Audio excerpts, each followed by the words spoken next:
so fucking live. It's crazy how live we are. He is almost a little birthday boy. Wow, crazy. Not quite yet though.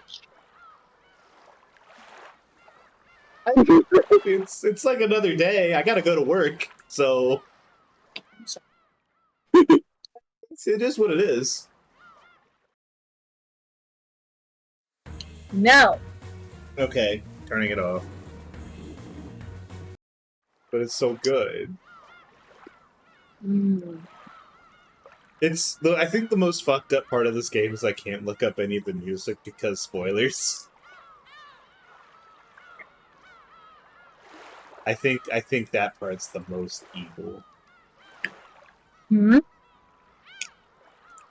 What? Did you not hear me? Sorry, you got chopped. You got what? Oh, choppy. Gotcha. Yeah, I just said, like, I think the most evil part about this whole experience is that I can't look up the music because what if spoilers? And I'm like, what a nightmare. Genuinely fucked up. You can't hear it from the menu? Well, yeah, I can, but I just discovered that. I didn't know. Hey, Fiend, how we doing? Hi, Fiend. Ah, fuck, I forgot to click load again! Bruh.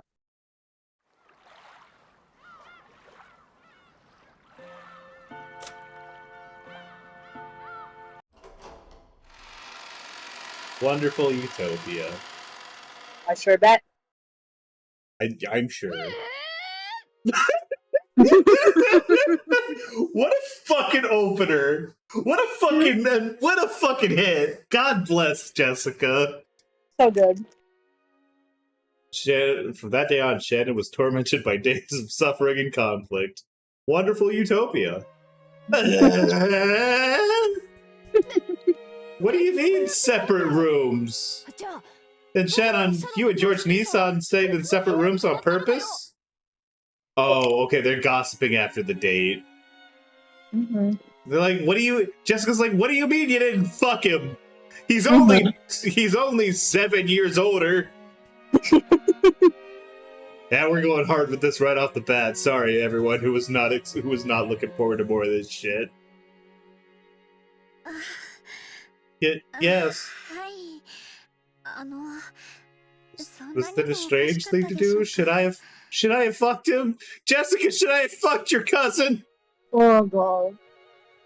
Jessica's cheeks had been stuffed with chocolate-covered Shinsuko biscuit that Shannon had brought as a souvenir from Okinawa. It all flew out of Shannon when Jessica cried out, Jessica, you suck! You're the worst friend ever! Why? It's like she's setting up her fucking, like, friend who, like, has a really fucked up power dynamic with the guy. With her 7-year-older cousin, and is like, you didn't fuck, and then, like, is covering her with fucking chocolate cookies. Listen, Jessica is just a girl. Yeah. And why did you even go on a trip to Okinawa? Why the fuck would you go to Okinawa if you weren't gonna fuck him? and even alone with George Nissan. It's because, I mean, you know, there's a big aquarium that we wanted to see. I was invited to go, and you know, I like I like fish and stuff. Eddie, I like art. I like art. I like art. I think it's neat. I'm genuinely delighted that in-joke is the one that I think is going to have the longest legs from Persona 5. I don't really remember what the joke was about. It was like it was literally like Yusuke was asking you about something, about like your preference for something, or like, you know, like, what do you know about like this, or like, what is your opinion on this sort of thing. And it was like a more technical thing, and you're like, what are your things? Is like, I like to do whatever, and this one of them was like, I like art. I did like it. I think it's neat. Oh god. No, I mean, like, what? She's so mad that she didn't fuck her cousin. This is like a young couple going on an overnight trip, right? And you're saying there weren't even hugs? there weren't even any hugs or kisses? To say nothing of the fact that the guy and girl were staying in different rooms. I'm not saying I didn't fucking lock lips with your cousin, but I'm not telling you that shit, Jessica. Scandalized. But we did hug, though? Oh. George-san's chest was so warm. I could bury myself in those titties. George was probably thinking the same thing. That's not the point! Why do couples like this? This girl is like thirsty for anything she can get her hands on. No experience, no real partners other than canon around her. Like, and she's just like, she's trying to live vicariously through her friend. And she's just like, yeah, we had a really good time. We went and saw the aquarium, and it was great. We slept in separate rooms, and you know, we didn't even need to break out the sheet with a hole in it. And she's just like, why aren't you fucking like rabbits? I need this. But she's doing it. It's so damn irritating. But she's doing it in like a much more cutesy Japanese like kind of way. Whereas, like, I don't think she can get away with saying stuff that I'm saying. No, definitely. From Shannon's perspective, a lot of things had happened, and it seemed to have been a very happy trip. But it looked like the missed opportunity had left Jessica feeling greatly unfulfilled. This is for me. This whole relationship I set up, this is for me.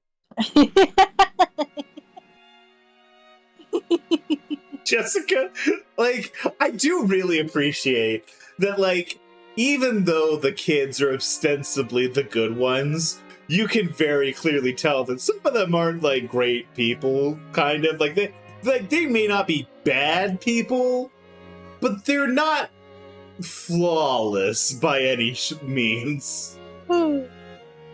Some of them are kind of repressed and get, like, try to live vicariously through other people. Some of them make other people's relationships all about themselves. Some of them you could call a pedophile. And then some of them are Battler, which, you know, may be the worst one. For a while, just get the first one? All of them. Jessica chewed on her souvenir, writhing in bed. She complained about their romance. It's really fun when you forget that, like, a lot of the time souvenirs are like edible objects, or like edible items in like Japan or whatever. So then, like, every once in a while, I'm just picturing her like gnawing on like a plush fish or whatever, like a fish toy or some shit that they brought back from the aquarium, like a keychain. Exactly. She's just chomping down on it. Shannon and George have chosen to go to Okinawa because there was a huge aquarium there. First, because their first meeting had revolved around an aquarium. Since they had started at an aquarium, having their first overnight trip also be at an aquarium must have held some commemorative value. This was your special commemorative trip, your turning point! Why didn't you fuck? Your first overnight trip! Should there have been all kinds of progress? And yet, separate rooms for the guy and girl. Munching on a snow globe? You know, that may explain a couple things. A couple taking 2 single rooms! Ah, jeez, really? What's wrong with you? But we're both single. What? Shannon. George says that respecting boundaries is good manners between men and women. Oh, he's a freak, but like a different kind of freak. What? And how's sake, this overnight trip was so you could overcome that, wasn't it? You were supposed to batter down his door and hop on that dick. You're not the stage of mere hugs and kisses anymore. That you're deranged. Jessica is like genuinely insane here. This is. I'm talking about you, bitch. Okay, well, I mean, but lady, I don't know what you mean by that. But George Sama was a real gentleman with me until the end. It is. I mean, I also wondered if those things might happen. You know, I mean, like I was thinking about it. But we may be going out, but I mean, it's not as if we're married or anything. I mean, you know, hell, you're acting like we would keep the lights on, or you know, or use protection, That same tweet from yesterday. God, you're so right. I mean, we must do so only after we properly make a vow in front of God, and we mustn't. Shannon is already fantasizing about it. She is fantasizing about it at this very moment. It's so fucked. Yeah, this one. Which This one? is a good same tweet. I Here, can't. let me post it in let me DM it to you. And my friends show they love a character versus race. This is the exact dynamic that's happening right here, right now. Literally. Except saying I need you to bounce on it like you wouldn't believe. Shannon's face was bright red. She was imagining them fucking. She was restlessly fidgeting, making a circle with both hands, then a chain link, continually intertwining, separating, and making heart shapes with them. Damn! Her subconscious hand movements are complicated. That's the first thing I hear when I come in. Yes, this is because Jessica is berating Shannon for not fucking George during their overnight trip, to the point where, like, what the fuck do you mean you got separate rooms? What, are you crazy? Are you fucking insane? Fuck him! It's great. Bouncing on it like you wouldn't believe. I mean, listen, we can't argue we can't help the fact that Saint's right all the time. Most of the time. Thinking of a couple specific times where she was wrong. Apparently, the dramatic progress Jessica had looked forward to hadn't happened, but it seems that it had been a very important experience for Shannon in her own way. Okay. So in the end, it didn't matter. No matter how much Jessica envied Shannon or made fun of her, it didn't change the fact that Shannon had a huge lead on her. I want a boyfriend too! I need dick! I can't believe you beat me to it. Promised we'd get boyfriends at the same time, but you stuck ahead and beat me! Ah! Girl, you helped. Yeah. My lady, you are a wonderful person, so I'm sure you'll find someone even more wonderful than I did before long. I love how she's just like, yeah, George really isn't that great. I'm sure you're gonna find someone credible. Don't try to console me. Shannon, you traitor, get out of here, you suck. Normies go die. Fuck you, traitor. She's having an asthma attack. She's so upset. Oh my god. Jessica threw several cushions at her, but midway she had an asthma attack and started to cough pretty badly. Shannon hurriedly ran over to her and took a look at the top of the nearby side table. An adorable basket was placed there, and inside of it was Jessica's inhaler. Shannon picked it up and handed it to Jessica. Jessica's asthma attacks always came suddenly. Because of this, she had to carry this medicine around with her at all times. She breathed in the medicine, and after some time spent holding her back and coughing, her asthma had finally settled down. She is absolutely gonna die to like an asthma attack in one of these fucking routes. I like they had pointed this gun at her head like 5 times now. Her asthma. Like they keep bringing it up, and they're like, "Hey, don't forget about her asthma. Hey, don't forget the fact that this girl's asthmatic." And I'm like, "Yeah, okay." Shannon thought this was a good chance to leave, bowed courteously, and made to exit the room. As she did, one more small cushion came flying and hit Shannon. Oh my god! The final hit. She looked around and saw that Jessica was on the verge of crying, half of her face buried in her last and favorite cushion. That face was red and meek. Milady. Shannon. Be honest with me. Is my hair doing stuff? Aw, she's insecure. Is my hair doing stuff strange? What are you saying? I think that your hair is very beautiful.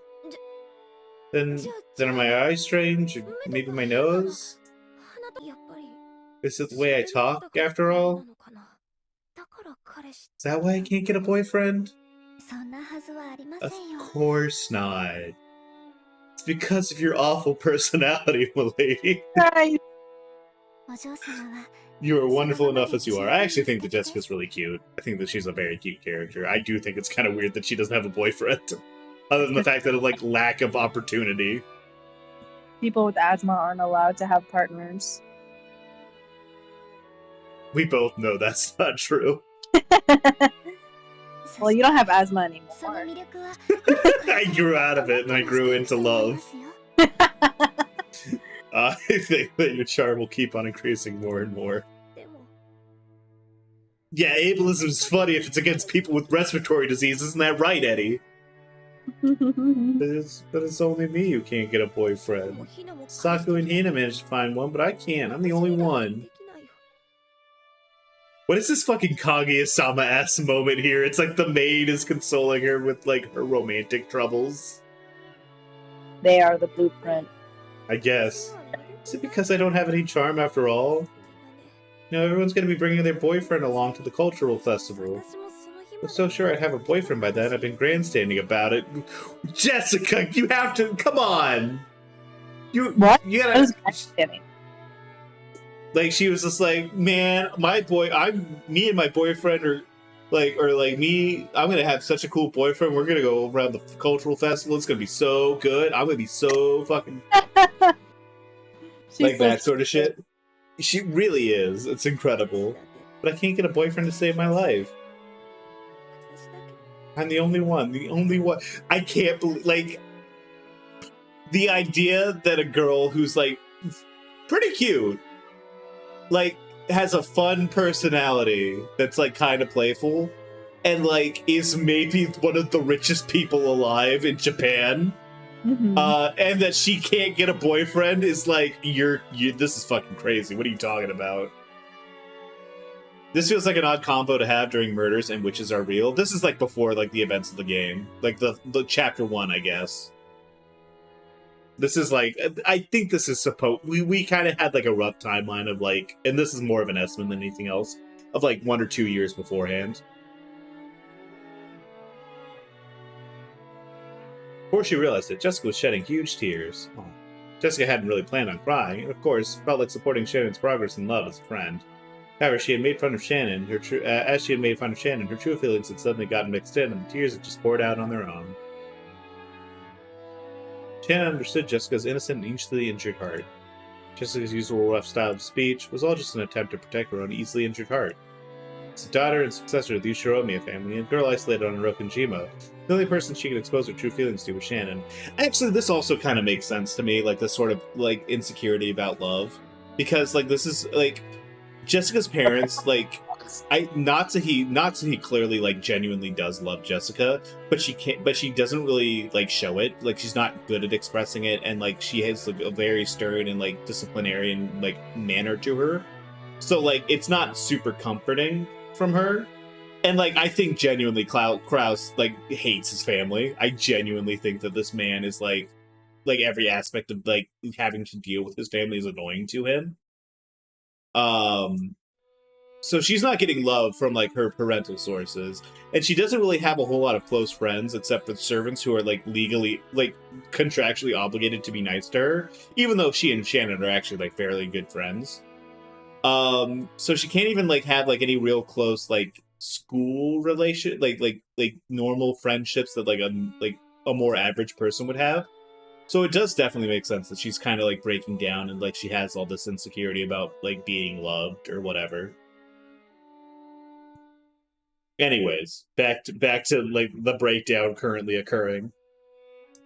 Shannon understood that. So she strongly regretted feeling a little too self-satisfied. Aw. So sorry. Crying like this. Weird. Sorry. You are a wonderful person, lady. There's no way that a nice man won't appear for you. Shannon, it's about time for you, right? If you don't go soon, Genji-san and Mom are gonna yell at you. I'm totally fine, so get going. Sorry for crying like this. I'm such a mom. Pushing her face away as if to show that she wasn't looking for attention. Waved her hand as though to drive Shannon away. Shannon took that as a sign she didn't want to be badgered anymore. Bowed her head and left the room. Aww. Not too much. Jessica started screaming and like messing around. Like, I can't believe you didn't fuck George. What the hell? What the fuck's wrong with you? This was supposed to be your shot, or whatever. And then she got she had an asthma attack while they were fucking around. Well, mostly while she was fucking around, and she got kind of emotional about why doesn't she have a boyfriend? Why does no one why is no one coming in to be that for her? And now they're just kind of going their separate ways. When her footsteps disappeared into the distance, Jessica lay down on her bed, still hugging the cushion. Her expression was still a little meek, with tears in her eyes. But for the first time in a long time, she had a very, very quiet and honest conversation with her heart. So, I want to fall in love.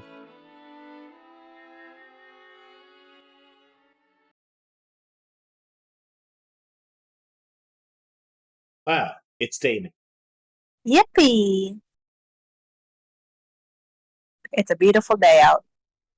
As Shannon watered the flower beds in the gardens, in high spirits, she sensed someone's presence.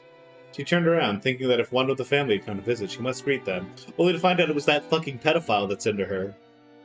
Oh my god. And what she saw was that witch. Oh, okay, no, it's actually Beatrice. Okay! Never mind! Sorry! Sorry, Jess, sorry! Well, if we're thinking about the age gap between her and Battler. Huh? If we're thinking about the age gap between her and Battler, she's 100 plus years old. That's definitely kind of fucked up. That power hit is all sorts of shit. That definitely is. Beatrice-sama.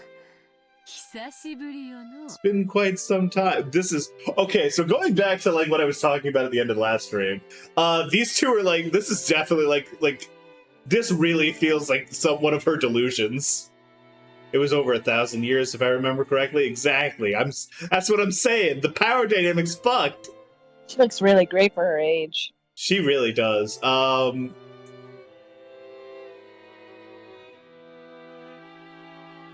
trying to compare design elements. It's not really clicking as much. It's not the Shannon canon thing, but part of me is genuinely what if this is just another delusion of Shannon? How are you? Has your relationship with your special person progressed since last time?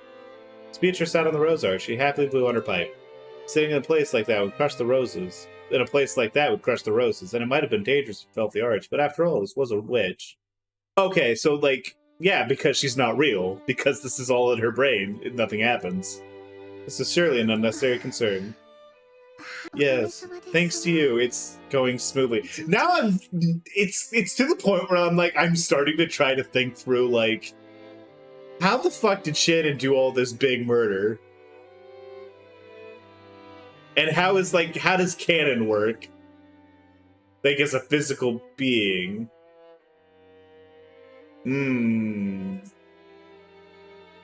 Anyways.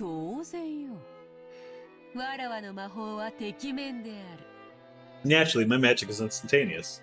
Canon is real. Yeah, but what does that mean, though? What is... God, I'm listening back to myself. Dead canon is real. Then what does that mean? What could it be? What's the consequence of this character actually existing? And I'm like, wow, I sound like a fucking psychopath. It's crazy. Actually, my magic is instantaneous. You may even be feeling as if your meeting was a predetermined fate.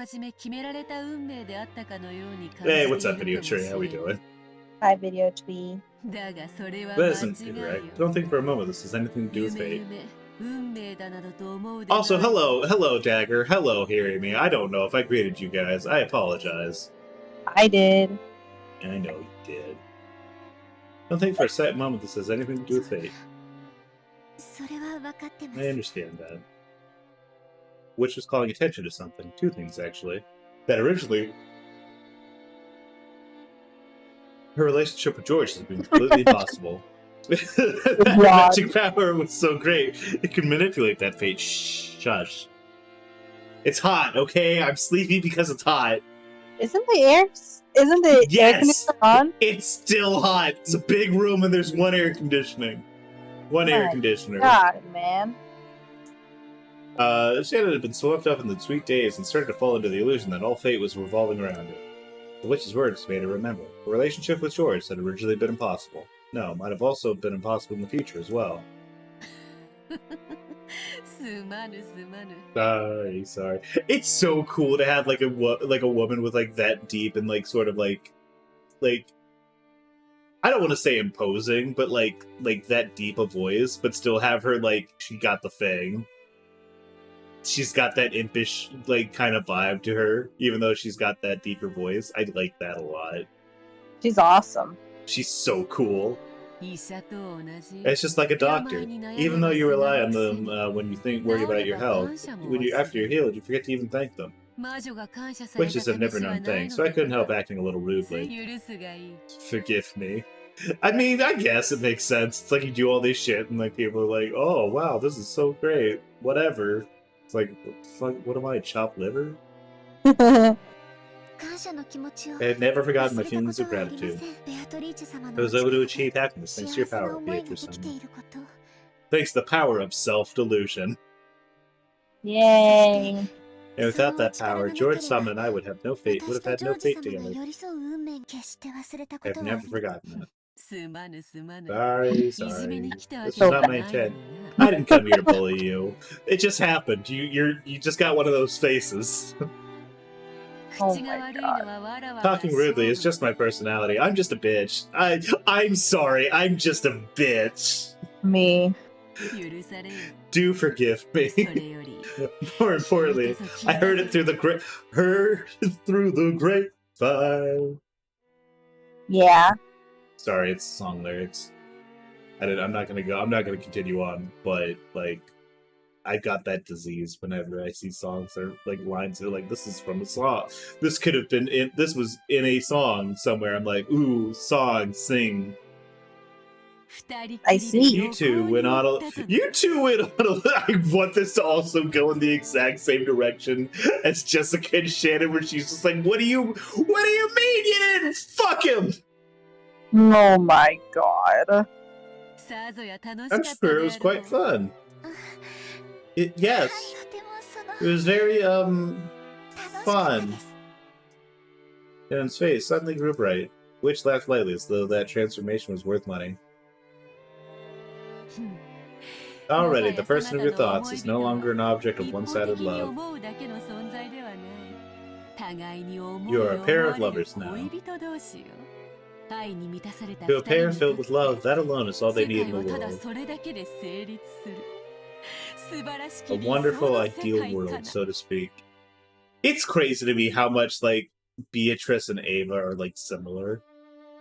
Yeah. Like there's so much like that, like every time I like listening to like Beatrice speak or like the way she talks or like some of her turns of phrases or whatever, or even how she acts with people, I'm like, wow, this is like very Ava like. It's like it's just different enough to be like pretty distinct still, but like the similarities are so there. Yeah. Even witches would be jealous. Beatrice laughed pleasantly. The smile was without a trace of malice, making her look as though she blessed the lover's secret meaning from the bottom of her heart. This is sweet. It's, you know, fucked up that you killed all those people, but you know, she loves love. What do you know? She's a romantic. After that day, Beatrice has shown herself for Shannon every once in a while. You know, just the delusion coming back after the mental break because you got schizophrenia now. Only now. Yes. Well, I mean, listen, she had the inciting incident. The guy who still head over heels for her. Yeah, exactly. She doesn't love that love. She's avoiding him. He's weird. Even now. Yeah, too old now. Too old. Even now. She's definitely older. I mean, listen. You don't want a guy who's like that bipolar about you, you know? Even now, Shannon still thought of her as a creepy pig. Where'd that gratitude go, you bitch? Damn, Shannon. However, she was also hugely indebted to this person for bestowing the magic that had given her the relationship she had with George. So Shannon was trying with all her might not to be surprised or scared. Oh yes. Beatrice-sama. I bought some confectionery as a souvenir from our trip. Would you, like some? Oh. Oh. A souvenir for a witch. Seems that even the witch who had boasted of living for 1,000 years hadn't been able to predict that she would receive a souvenir from a pair of sweet lovers. This is like fairly sweet. It is really nice. Mm-hmm. When she saw that surprised expression, Shannon thought that the witch is a friend for the first time. Aw, that's really sweet. She's gonna bash your face in so hard that you're unrecognizable. Don't think about it. I'm thinking about it a little bit. I wonder, do we have characters? Do we have characters in this yet? We do, but is it the same?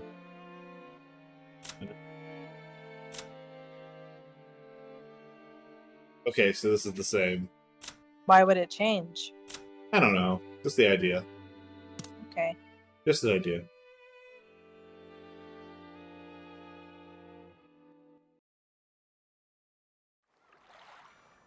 Okay. Oriental cookies made from wheat flour, and lard. Beatrice, can you say that? I know you're 1,000-year-old, Beatrice, but like, I mean, come on. Well, you think she smoked? Opium. she's fucking high shit. To wrap that in chocolate in the Western fashion is truly a blending of Japanese and Western style. The Silk Road of confectionery. What? She's like, what? I like cookies. Fuck you. What's so funny? Nothing. My apologies. Mysterious witch, who surely held a terrifying power, was chomping down on the treats one after another, making it sound like a squirrel stuffing walnuts into its mouth. Bruh, this is why you die horribly. She's such an interesting character. She's such a study in like opposites. It's so she's Ryukishi fucking popped the fuck off.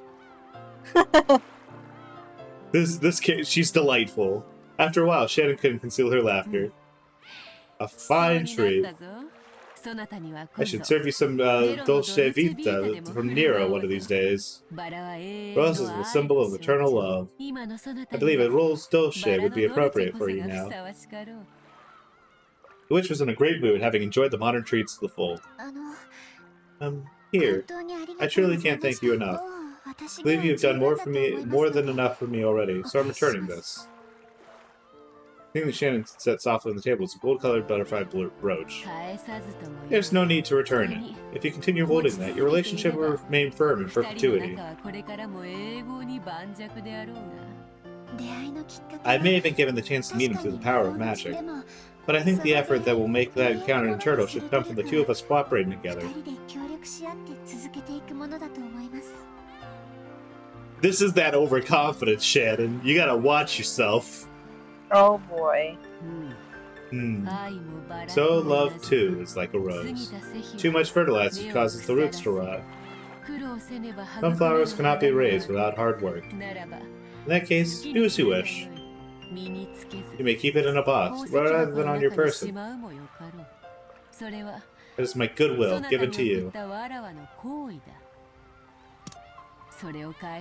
would not please me to have it returned. Ah, my apologies. That's not what I... No harm has been done. That brooch is already yours. You never tell if it's... I guess it's brooch because it's like no A. You treasure that as proof of our friendship. It would comfort me a little. What was that it? Brooch. Brooch. Yep. You may hold on to it and gain its benefits. You may also keep it in a box. If you wish, you are even free to give it up to another who is worrying about love. Aww. Yeah, pass it on. The thing is a sweet tooth. Oh my god, you're right. But you should regard it as important. It would certainly pain my heart if you did not take care of it. According to Beatrice, she had appeared several times in the past in response to a person's summons, so you can give them an item imbued with some kind of magical power. However, most of them, after they use that power to resolve their worries, would quickly come to think of that power as creepy, and forgetting their feelings of things, they would throw away the items they've been given with disgust. That seems crazy. Which is why I haven't often received thanks for my goodwill. Let's see, is this the first time? I don't know! Kinzo has a fucking shrine to you up there. Multiple shrines, even. Maybe that's not thanks for your goodwill or whatever, but like, I don't know, that's something. The witch laughed heartily, but it looked like a sad laugh to Shannon's eyes. She herself had been like that in the past. No, maybe she was still like that now. Because this is you, bitch! I can't wait for Shannon as everybody, actually. You know what? That wouldn't even fucking shock me if Shannon was like a third of the cast. This is like what Juro Izumi situation. Holy shit. With a strange, terrifying power. Most likely no one would go along with her if they could help it. Even though on occasion Maria's like, bitch, skill issue. Mm-hmm. Even though they had relied on her strange powers, it undoubtedly resulted in fear more often than gratitude. It must have deeply hurt the witch when that repeated over and over. The moment she had realized this, Shannon decided to stop being frightened of Beatrice. Well, you could even like link this back to like her feelings of like she does her best as her work as a servant, but she is constantly like being torn down for her work, and like she is being made the victim of other people's circumstances or whatever. So, like, that empathy or that sense could maybe have matured into, like, this part of, like, a delusion or whatever. Once again, it's still a reach, and I'm like, it's not something I'm 100% confident in, but, like, the more I'm thinking about it, and the more I'm kind of, like, walking along, I'm trying to, like, think about it as I'm, you know, going through. It surely tormented her for over 1,000 years. Maybe she really liked the treats. Beatrice, who normally spoke abusively, praised the black tea that Shannon had served her, and looked to be in remarkably high spirits. On such terms, the witch and servant grew animated, talking about the trip with George. She's like, I can't believe you guys had separate rooms. Fucked up. What do you mean? This is why... She's like, listen, you were talking to a lot about effort earlier, but, like, you didn't even kiss him? The fuck? Shannon didn't know much about Beatrice. First off, she was a ghost-like being who had appeared in unexpected places at unexpected times. It seems that not everyone could perceive that she was there. I wonder why. It seemed that each person had something called a wavelength. There was a great... you know... Wavelengths and waves can be categorized into spectrums. Would you say that the ability to see Beatrice would put you on a certain spectrum? I'm so comfy right now. You sound so comfy. There was a great amount of individual variation in people's ability to perceive the witch. Only Shannon and Cannon could interact with her enough to exchange words like this. Sure Cannon can. There were a few people who could sense her presence, but most people couldn't even feel that much. From what Beatrice said, Krauss and his wife in particular had zero magical talent. And no matter how much she followed them around, they would never notice her. Previously, when Shannon had messed up and Nazi had gotten really mad at her, Beatrice had started playing around, hitting Nazi on the head with her pipe. This is absolutely her delusion. That day you discover the truth about autism and now illegal, highly skilled assassins are approaching your location. Oh no! I've done it now. Indeed, Nazi seemed completely oblivious. But Shannon, watching that, had burst out laughing without thinking, and had gotten scolded for her schizophrenic outburst. I mean, had gotten scolded even more. Oh man, this is super fitting! God damn it! Ah! What about the master? I hear that he has been doing research in magic, so I'm sure he'd be able to list you, Beatrice-sama. I don't want to see that guy. Kinzo is also nothing. Damn. I don't think she wants to meet him, Shin. There's no one with more than a pitiful lack of magical talent. There's no one with a more pitiful lack of magical talent. Oh, you haven't met his grandson yet. It's the blood. He has so little talent, he is worthy of sympathy. As soon as they started talking about Kinzo, it felt like the atmosphere around Beatrice had changed. We'd spoken about Kraus and the rest lack of magical talents, though she looked down on them. She spoke of Kinzo in a different way. Anyone connected to the Ushiromiya family would know about Kinzo's legend of the gold. According to the legend, Kinzo had summoned the witch Beatrice and had been conferred gold. In short, that implied that she had some kind of relationship with Kinzo. So you see, he attained that level despite not having a single scrap of talent. It was through frenzied solitary study that he reached the tier of mage. Aww. That's something really incredible, right? No, he's just some dipshit shonen protagonist. Which you usually like. Sorry, what was that, dude? It's cringe when you work hard instead of having natural talent. Yeah, it's super cringe. You should just be bored with it or not. Fucking let the circumstances of your birth dictate your life, loser, just like the rest of us. What, you think you're special because you work hard? No, you're special because you're born special, obviously. The witch usually looked down on people was unexpectedly praising someone. Is it fucked up to say that I'm kind of glad that Lazy hasn't been able to catch streams as of late? Because that absolutely gets clipped out of context if he's here. Love you, Lazy, if you're watching this. If you happen to catch this. You're the best. I do miss you. But also, like, you know, I can take the good and the bad. The witch, who usually looked down on people, was unexpectedly praising someone. While she lambasted Kinzo, calling him talentless, she praised his efforts. And then the master summoned you with the power of magic. She's like, nah, I just walked in the front door one day.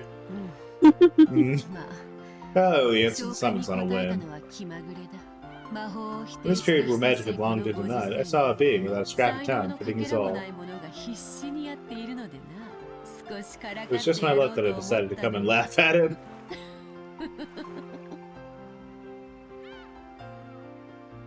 You see, even she's like, man, what a fucking loser. This is where it's just my luck showed that this had been a disaster for her. Damn. Damn. Yeah. Shannon hesitated over whether it would be alright to encourage her to continue, but Beatrice continued on her own, ignoring Shannon. Oh, are we getting backstory? The format and rules were all there, at least.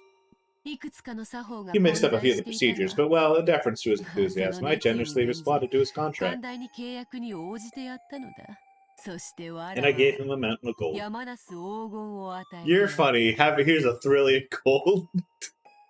Yeah. The master used that gold and succeeded in business and grew his wealth into what it is today. Talent and magic was nothing, but it seemed he had talent in business and gambling. Is this why he's coping and being like, magic is all about gambling and risk? That's all. That's all it is. I'm good at that. And Beatrice is like, no, that's not what it's like at all, actually. Yeah. Or was it because of his bravery and madness to stake everything on irrational bets? Madness sometimes brings about magic. Yes, if I look at it that way, maybe I really can't say Kinzo had absolutely no magical talent. Yeah, he's crazy, and that's a kind of talent on its own. I really love how the voice actress does try to hit like that sort of like gamified like sound effect laugh. Awesome. It's so good.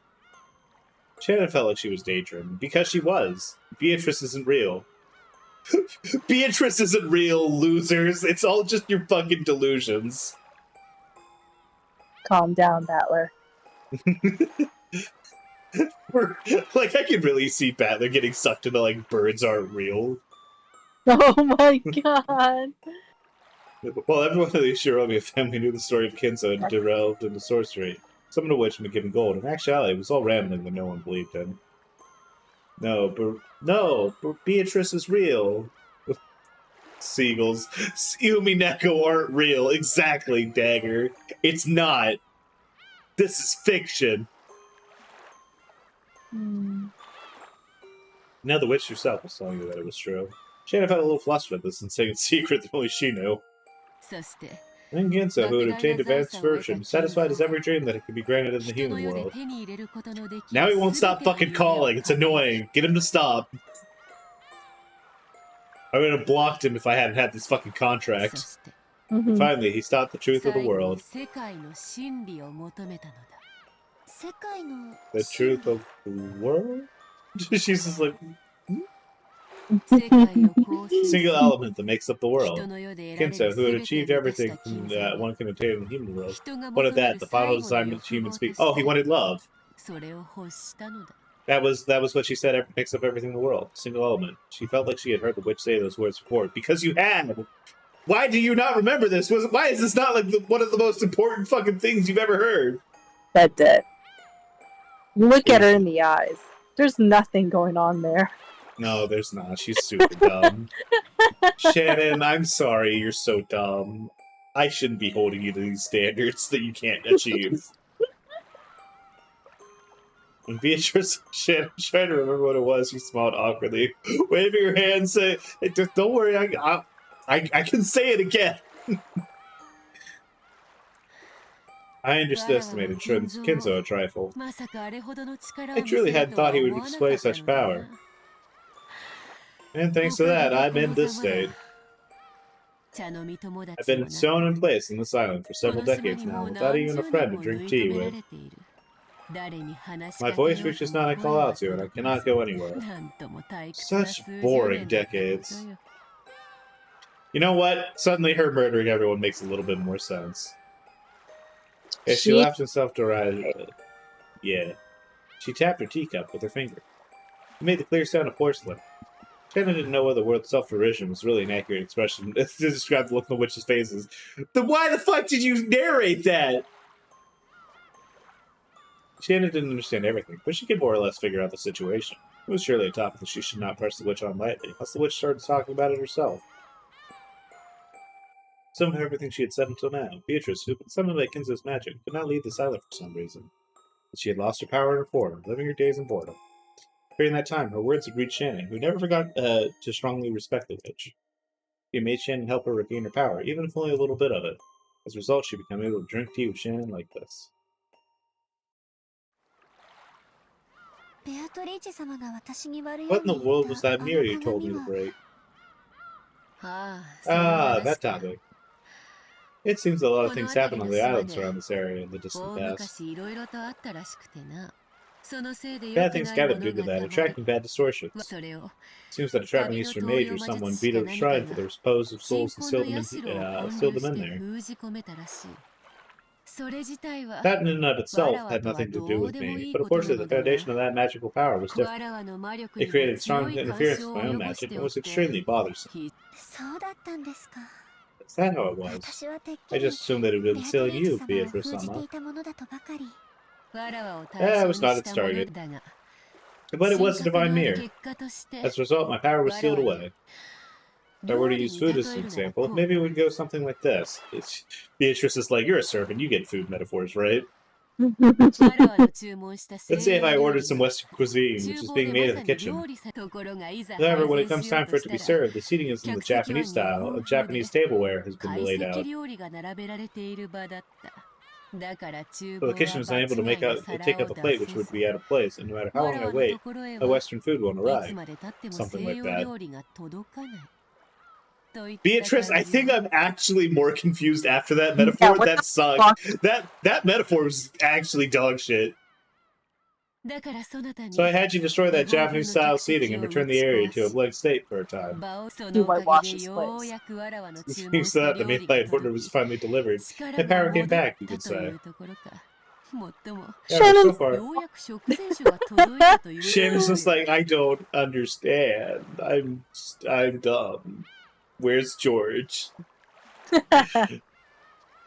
However, so far only the aperitif has arrived. It would still be quite some time before the main dish. As I am now, I'm even more faint than a fairy in a shoe store. Is that a fucking, like, idiom? Probably. What's so funny? Nothing. I was just thinking witches' analogies are so interesting. That's certainly a fucking word for it. It's maybe the most generous interpretation. I would have said bad or incorrect or what the fuck are you talking about, Beatrice?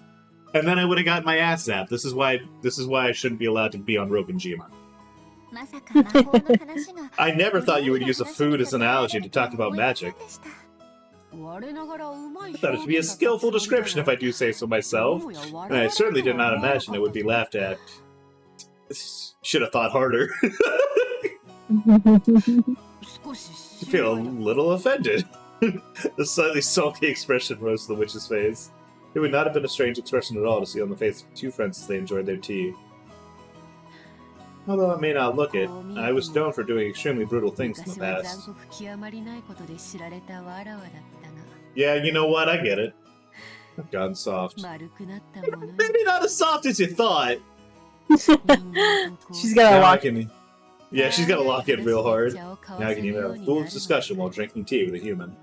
She was probably talking to herself. As Beatrice gazed at the seabirds tracing the horizon, As Beatrice gazed at the Umineko tracing the horizon, she put her tea to her lips again.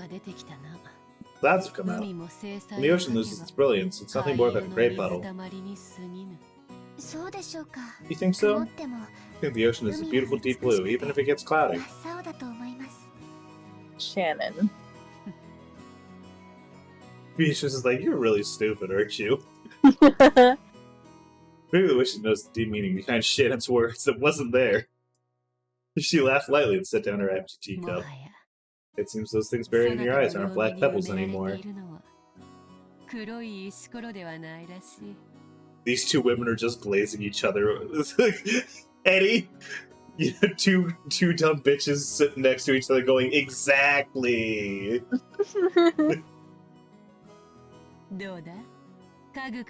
So, you understand the feeling of furniture being reborn as a human? Yes. I didn't know that the world was this kind. Oh, it's not. Since her relationship with George has begun, Shannon's face has grown brighter more often. Her smile had made everything... Whoops. Her smile had made everything go smoothly and even changed her luck. Shannon made fewer mistakes in her work than she had before, and the family members' opinions of her were starting to change slightly. Just the other day, Krause, who rarely exchanged words with her, suddenly started talking to her, surprisingly. You've been making a good smile even more often lately, haven't you? Has something good happened? Should I charge you? Should I ruin your day? Yes. Should I fuck you over in some way? I can't have the servants being too happy. No, but every day is fun. Yes. Isn't that good to hear? He's like, I need to up her fucking shifts. Coffee is obviously more delicious if it's poured with a smile. I asked for another cup with that smile again. Krause, this is very dangerously close to you hitting on another woman. Yeah. Who's even like a bigger age gap than George. This is worse than George, obviously, but like can you imagine Natsa? He's like right there, and she's just like staring, like she could break the coffee cup. Yes! Become a chance for Shannon to gain confidence in herself. Of course, it didn't go beyond her own heart. It wasn't so big a change that everyone could see it. She had begun to change, bit by bit. Shannon understood it clearly. No love was to gain a soul, and therefore to be born again from human to a furniture. From furniture to a human. The other way around. Sorry about that. Furniture? To be reborn as furniture from a human. She's like, God, I love being a chair. If you were a furniture, what would you be?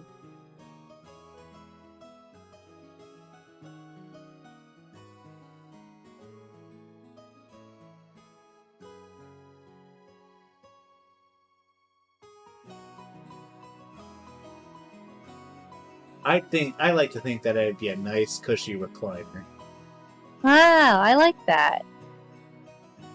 You are very comfortable. Thank you. I would be a drawer. A drawer? Yeah. You know, yeah, I could see that. There's absolutely nothing mistaken in Beatrice's words. By knowing love, Shannon had learned what it was to be human. A drawer, yeah. I'm really good at it. Yeah. These have been unusual snacks.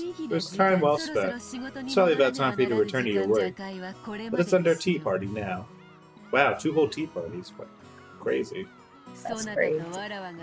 After all, it seems that there's some who dislike your drinking tea with me, you see. Huh? Witch grabbed a teaspoon and flipped it with her finger, sending it up into the fucking cannon. Wow, cannons! I can't believe cannon appeared out of nowhere. Then it was flicked with the fingers of some invisible person in an empty space. It flew straight into a bush close nearby. Bush moved violently. Cannon came out. Her second delusion.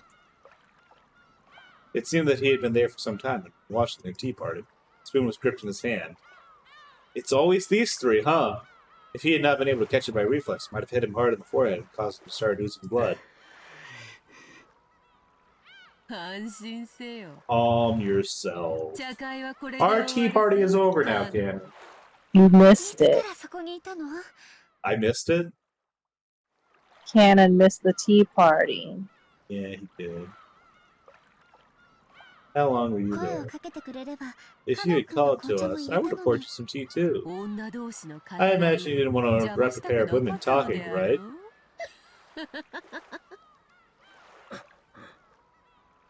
Danny kept silent, but it seemed there was a slightly hostile look in his eyes. This is my brain, bitch! Get out of here! I called dibs! The outside, he acted respectfully. But unlike Shannon, Cannon did not trust the witch. Beatrice rapped the table with her pipe, and the tea set turned into gold butterflies, which flew upwards in unison, scattered in every direction. Cleanup was done already. It was fun, Shannon. Let us meet again if the chance arises. My magical power is still quite lacking.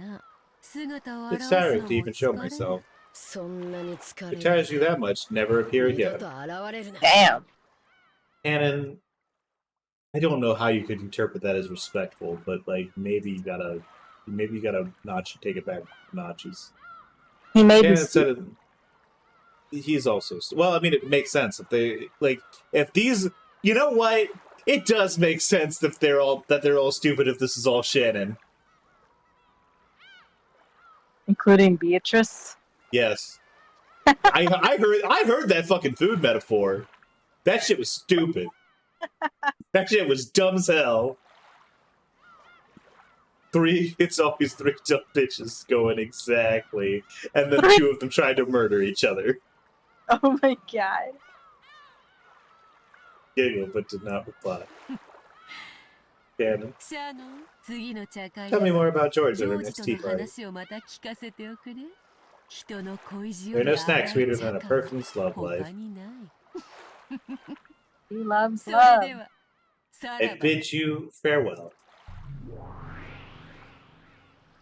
That's gonna make a great gift.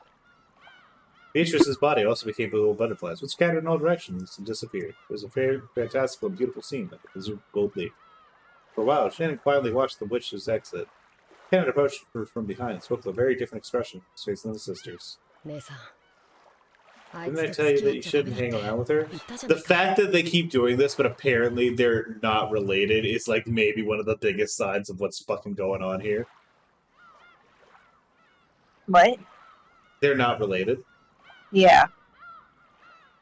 It's like the constant thing of like the back and forth of like sister brothers sort of thing without there actually being like a relationship there. I mean, they grew up orphanage. I guess maybe I am losing my mind here a little bit, but Beatrice-sama isn't that bad of a person. Yeah, she might be a little strange, but the fact that we can only see her is suspicious enough. He isn't human. He knows what she's planning. Damn, you're a rude little kid, aren't you? Canon, that's a little rude, I think. Shannon spoke seriously, which is unusual for her. To Canon, who knew her well, it must have seemed extremely serious. Canon showed almost excessive surprise at Shannon's style of speech remained silent. It's true that Beatrice-sama is different from humans. She has a terrifying power, so I think she's to be feared and respected. But I think it's really rude to loathe her just for the single reason that she's different from a human. I know what you're trying to say, Nissan. Changed since she gave you the brooch, since she shaved you the brooch. It's like you're the witch's prisoner. You mediated your relationship with George-sama, and now you're indebted to her. Don't say things like that. Holy shit. This is a fucking expression. Why are you looking at me with them big old eyes, Canon? Jesus. Or rather, those little old eyes, Canon. She isn't human. We don't know what she's thinking.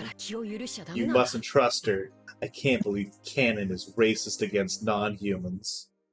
It was such a creepy expression. This is kind of fucked up. Like, I can almost see his, like, jaw clenching. Like there's almost, like, there's something about, like, the way his, like, lips are tightly pressed against each other, you know? And we aren't humans. Oh, okay. Furniture. I was like, wait, what? Oh, okay. Nei-san. Shannon's words became more serious. Those words were probably gouged at Shannon's heart. Shannon bit her lower lip on her head. We are furniture. Even if we receive names, that won't change how we were born. What the fuck kind of shit show you got going on in that fucking orphanage, Kinzo? Jesus Christ. You are no longer furniture. Those words of Beatrice had given her, which made her the happiest of all, floated through Shannon's mind. I am not furniture. No, you are. We are less than human. Hey, Simon, you're acting like you've forgotten that, and you're just pretending to be human. Canon, I get your caution, but you are very dangerously close into that alternate personality what sucks real bad. Huh? I'm saying that Canon is starting to become a character who sucks. I just realized something. Yeah? If Shannon and Canon are like actually like alternate personalities of the other, like how I've been theorizing, that means Jessica and George are going after the same person. Yeah, that sounds like a lot. And actually, wait, if Beatrice is also Shannon, wait a second, hold on, all three? I can't believe all three of them are into Shannon. Anyways, you should understand that yourself. I'm not furniture. I'm human. No, you aren't human. Canon, you sound like a fucking psychopath. Yeah. You sound fucking miserable. From the beginning, we have been unqualified to love or be loved. It seems that Canon's criticisms shifted focus from Shannon's interaction with the witch. Shannon also noticed that quickly. I heard from Milady. Seriously, what were you thinking? I can't believe you would go on a trip with George-sama. You forgot your place as furniture. Okay, so these are just like the two conflicting, like, this is literally like Canon and Beatrice are like literally the devil, the angel and the devil on like on Shannon's shoulders, right? Like one is I guess in this case, like if we're gonna go with a more like lawful versus like obey the rules sort of thing, I guess Canon would be the angel in the situation, even though like the devil in this case is completely correct. Other than, hey, maybe don't date that guy who's 7 years older than you and has that fucked up power dynamic. But I mean, hey, listen, I mean, don't let good be the enemy of don't let perfect be the enemy of good. But like this is the part of her that is like guilty and like still feels like the urge to follow those rules and to like so it's like, so I guess if we're gonna break this down into like Jungian terms and like psychology terms, Canon's the super ego, Shannon's the ego, and then Beatrice would be the id, where like Beatrice is encouraging her to follow her desires and like act on those desires. Whereas Canon is like his like her idea of like what law is. Like these are the rules you have to study, follow. These are the things that you have to do in order to like not be fucked over in like life or whatever. Shadow Beto. Okay, listen, we're not going like full persona on this. We're not getting. I guess actually, wait a second. No, you could make an argument that like she would be that Beatrice would be like a shadow in like a Jungian archetype.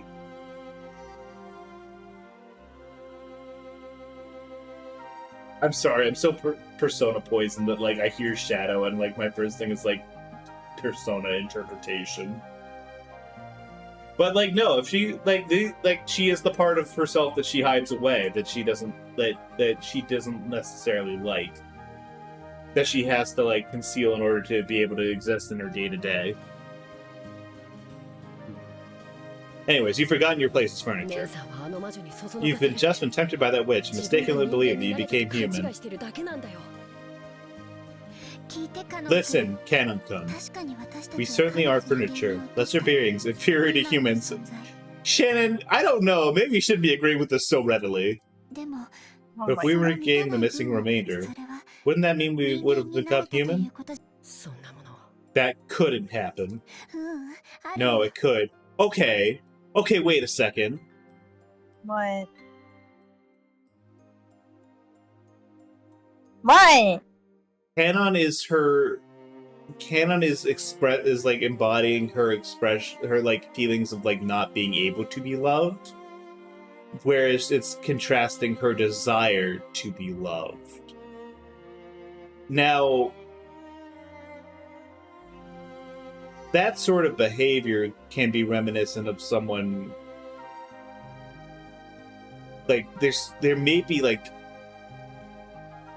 this is me reaching again. This is once again me like going and like pointing at the fucking grandstand and being like, yeah, I'm knocking it out of the park.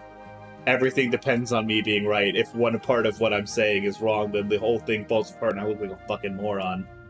But like, if Shannon like suffered some kind of like trauma like as a kid, because like I was going back and I'm thinking about that rose thing that I was talking about, how like Canon showed up after they talked about a rose that had been bloomed too soon. And I talked about how that metaphor, that imagery and that metaphor kind of like conjures up the idea of like maybe like some sort of like sexual assault or like some sort of thing. And if we apply that to the situation where like if Shannon and like Canon are like part of each other, like they're like the same person, or like there's like some sort of like thing happening there, then like something happened when she was young. And, like, that really fucked her up and made her convinced that she was, like, unlovable. And that expresses itself, like, I mean, it comes through in the furniture stuff. Like, that's like a servant thing. But that also, like, comes to, like, color her trauma or whatever.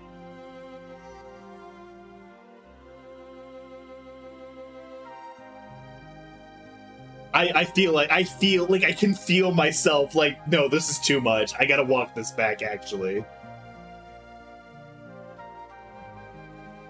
But, like, I haven't been able to stop thinking about that rose and what that means for Canon, like, since that got brought up. I deduced a theory on what happened to the rose and why Maria couldn't find it after, by the way. Yeah, go ahead and spoil that in the in video games channel later. I'll check that out. No, it's good. If we can gain that, we won't be furniture.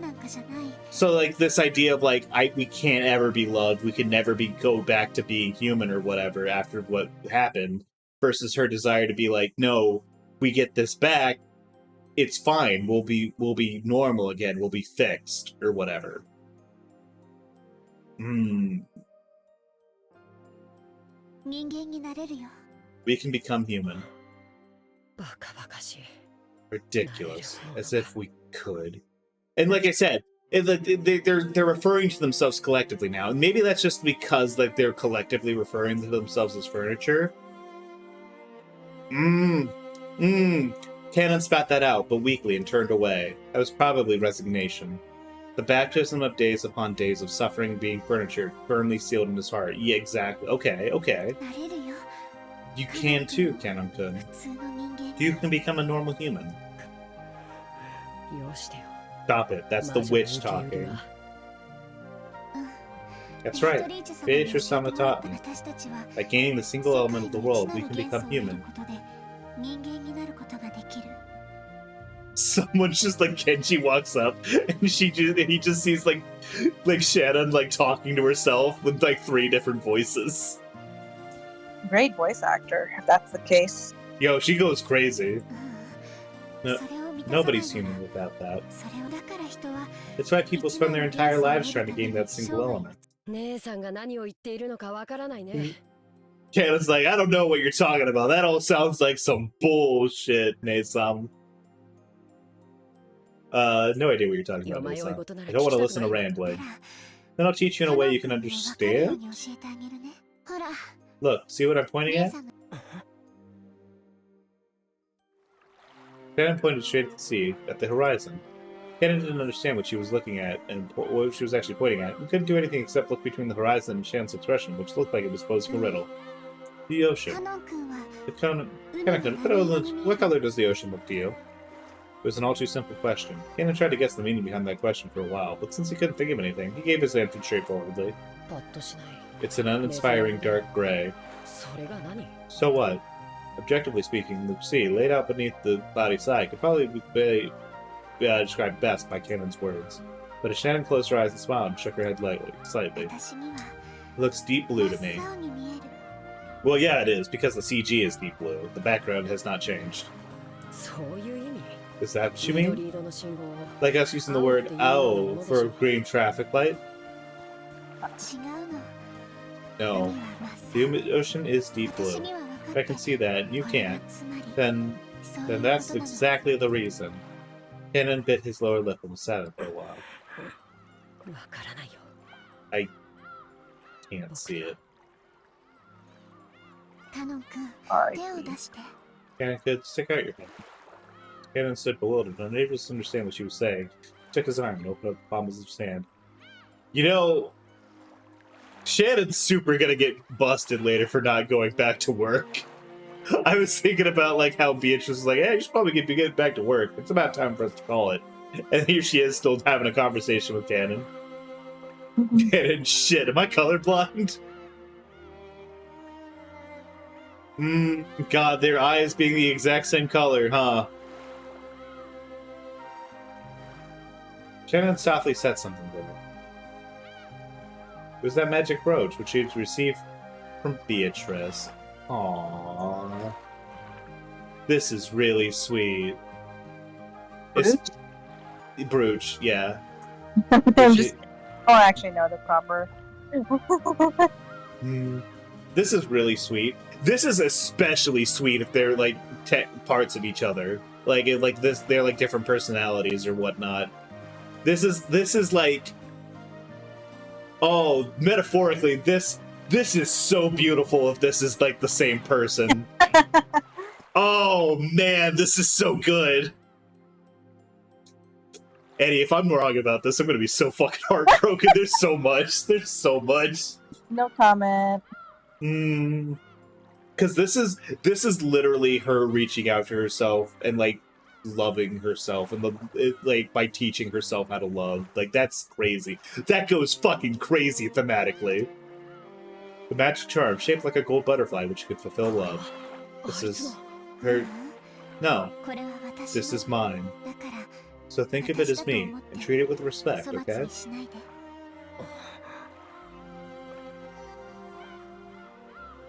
This is mine, huh? After being told that, he couldn't just throw it away. Cannon didn't know what he should do, so he stood there confused for a while, the brooch still in the palm of his hand. Cannon put the palm of her hand on top of Cannon's, and the brooch was warmed by both of their hands. This charm holds true magical power. I'm sure that it will teach you an important emotion, Cannon. There's nothing her magic can teach me. No, there is. So where? If that's embarrassing, I hear it's okay as long as you hide it in your pocket. Ridiculous. As if I'd be led astray by her magic. Even as he said that, Cannon couldn't be cold-hearted towards something that Shannon was pressing on. In the end, Cannon agreed reluctantly to take it, saying he'd prove that he wouldn't surrender to the witch's power. Shannon smiled at her. Shannon smiled and nodded back. I'm sure you can learn something important from it. Surely you can become human. When you do, I'm sure that this ocean will look a beautiful blue to you as well. There's gonna be some fucking scene where they come back and talk about the ocean being blue, and I'm gonna cry my fucking eyes out. I'm gonna bawl like a fucking baby. Gray is gray, no matter how many times you look. What's wrong, Cannon? It only looks like that because you have no... Huh? Because of the howling wind, he hadn't been able to catch the critical part of what she had just said. Christina said it once more. A single element of the word. She spoke once more of a world full of that element. The sea was deep blue. I'm sure you'll be able to see a deep blue ocean. After all, without love, it cannot be seen. This game is so fucking good. Oh, this game is so good. I love this. Ah, shit! Spoke too soon. Oh, god damn it, the whiplash! Who is there? It's Cannon, my lord. It was rare for Kinzo to leave his study. However, that in and of itself didn't mean his noble research had been suspended. He able to study for a change in mood, but the thoughts filling his head were no different than those he had in the study. So, Cannon, I'm still not over his tie being over his cloak. That's so... You like it or you hate it? I kind of hate it a little bit, but, like, I hate it in a way where I'm, like, I'm impressed despite myself. Like, it's... Like, I don't like what it's saying, but it is a statement. You know? So Cannon knew that no matter what the time, speaking to Kinzo when he didn't want to be spoken to would always be a disturbance to his research. The weather is heavy. Will it get worse? Yes. According to the weather report, it could rain at any time. So I'd bring you an umbrella, my lord. It won't be necessary. You should leave me alone for a while. If my children ask, say that you do not know where I am. I'm busy on a journey through my own thoughts. Sure. Then if you will excuse me. During that time, Cannon bowed to him. Kinzo had already turned to his own world and forgotten Cannon was there. You know, Battler's suit's like a little bit more like cream colored. Like it's like a lot more yellowish white. But he really is basically kind of wearing the same sort of suit as Kinzo, right? Yep.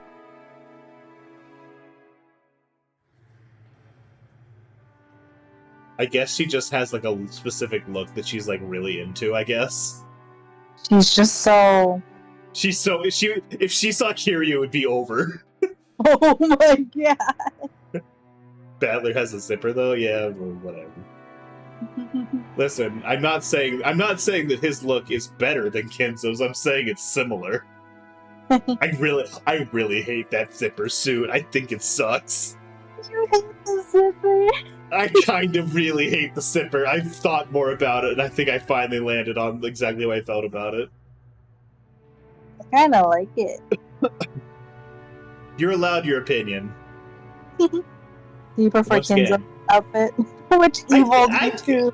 kind of do. I kind of like Kinzo's better, even though his is like way like weirder, because like it's also got that incredibly high collar on the dress shirt, and like it's like the fucking like lapels and like shoulder of his jacket are like out to here, which is nuts. Like that's genuinely crazy. Like I'm following the lines of this thing, and it's like out to here, which is crazy. That's practically like, that's the point where I'm like, he's like slipping that shit off all slutty and shit. And once again, began rambling to himself. Perfect. You know, I couldn't ask for a better thing for me to be going off on this fucking tangent.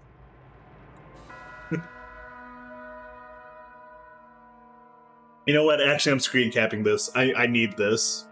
This is perfect. I need this so bad. You need what so bad? I need this screen grab specifically saying, and once again he began rambling to himself, because that's like 90% of what I'm doing here. Yeah. Here I am going on about this whole like fucking suit shit. Oh, perfect. Amidst these words, the name of that witch was repeated many times. Once again, me towards the end of chapter 1. My hand does not reach for your smile. My hand does not reach your smile. What should I do to revive you? What should I do so that you smile at me once again? Die. Do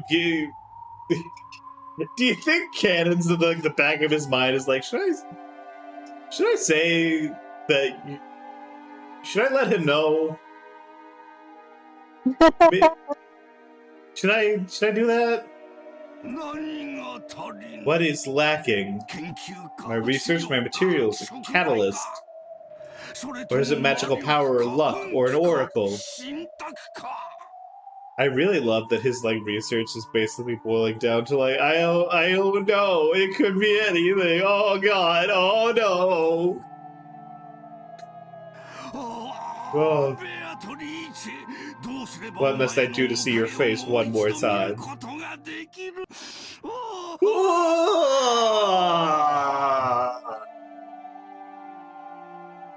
He should have considered stealing someone else's eyes. As Canon listened to his master's weeping voice over his shoulder, he turned around just once more. Wonderful Kinzo sprite.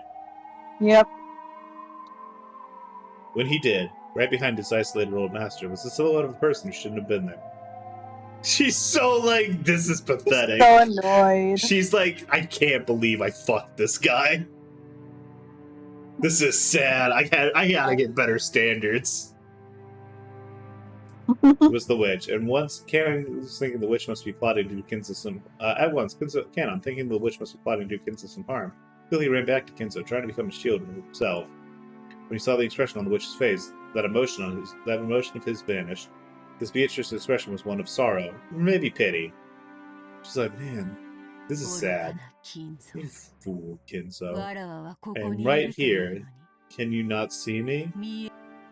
Right behind Kinzo, as he repeated the witch's name over and over, desiring to be reunited with her more than anything else, was the witch herself. Yet Kinzo couldn't notice the thing. Even when Beatrice tried to rest her hand on his shoulder, he didn't notice the thing. Why? Why does not my hand not reach Beatrice's smile? This is like a little. You know what? I just realized something. What? Kinzo and Badler are both crybabies. Yep. God, it's really hitting me that they're way more similar than I thought originally. I guess she does have a type. Is it the face of the moon? The period of the comets? The alignment of the planets? What is lacking? What? What? It's useless, Kinzo. Without love, it cannot be seen. Huh. Canon took the brooch he received from Shannon out of his pocket. Had he learned something that would enable him to see what he currently could not? Without love, cannot be seen. Lifted Kenzo's back once more. The witch was no longer there. Umineko, Akokoro ni, Rondo, the witch and reasoning. Wow. Wow. Next chapter. School Culture Festival, let's fucking go! Yay. I'm very excited. That's a good background. The biggest event for the Ushiromiya family in the fall was the family conference in October, but for Jessica there was the one before that, School Cultural Festival. Jessica liked school. To her, it was a place where she could afford to let out the stress she'd built up during the rigid lifestyle she was forced to lead at home. So colorful. The cultural festival today, she had formed a group with her friends. She would be performing casual pop rock on a temporary stage. Oh my god, she joined K-On! She had kept on preparing and practicing for that and was really looking forward to it today. But there was one thing that had been worrying her. She looked at the clock. There was still a little time, but she was uneasy. Would he really come? She was about to breathe out a stress relieving sigh. Nerves jumped as all of her friends started speaking in shrill voices. No way! Hina's boyfriend's a total stud! He totally is, right? I love these sound effects. He totally is, right? He totally is, right?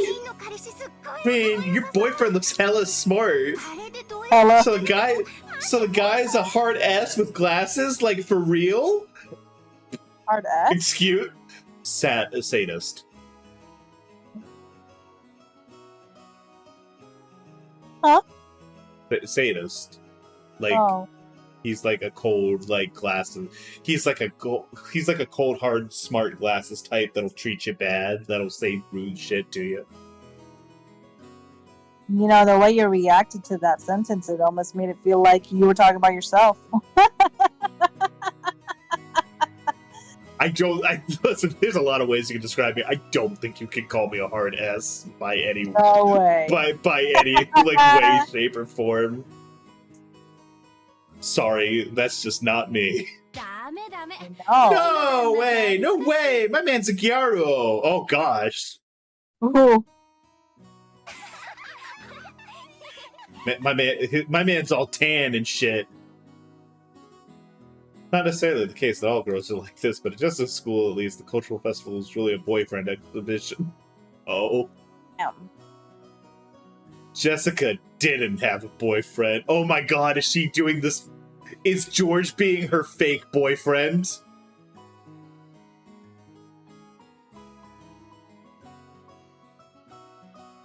Oh, this is bad.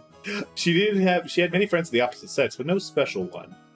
Jessica was a little famous around the school, and everyone naturally expected she had a fitting partner. Furthermore, her pride had caused her to act like that was the case. Through such acting and dodging questions, she had somehow managed to keep up the bluff until this year. Girl, you gotta fucking... For various reasons, she hadn't been able to escape this year's cultural festival. That's really cute. Is your boyfriend here? Oh, school uniform! Oh, it's cute! Is it, like, weird that, like, she seems more stacked in this than her normal outfit? No, I agree. Her body looks very different here. Like, her body was pasted... Like, her head was pasted onto a different body. Yeah. No, it looks like he's not here yet. Maybe he's busy with work? What kind of guy is your boyfriend, Jesse? At least give us a hint. What type is he? What type is he? Awesome, he's a working man, right? Is he gonna come in a suit? Of course he's gonna keep sporting glasses, right? Imagine Battler shows up and it's just over. It's just over for her socially. Oh my god. Hey, but you really don't really have one, do you? You come clean now, I'll let you join me. Let's both fund this cultural festival with tears. Aww.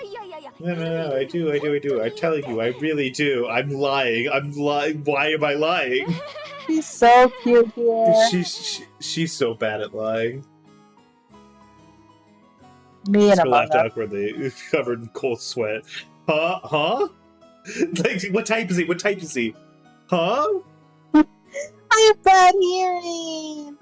No, it's all good.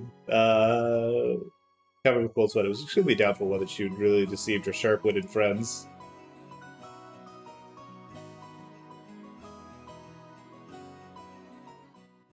Oh, it's gonna be canon, isn't it?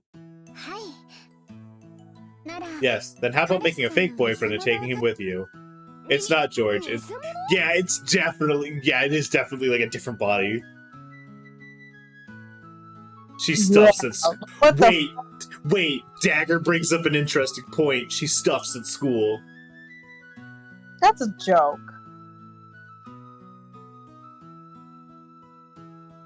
Yeah, probably. I don't know. Like, a part of me was like, is she like weirdly insecure enough to do that? And I'm like, maybe, but like, I don't think she needs to compensate for anything, so maybe not. Like, it's not like she's flat. Hey, who are... I can't think of anyone! Shannon's ridiculous plan surprised Jessica wildly. Even so, it was a little more realistic than the unrealistic method of running through her head of getting a boyfriend in a huge hurry before the day of this cultural festival. For example, although actually considering her like other closest point of reference, maybe she feels a little like, Yeah. What about Kanon-kun?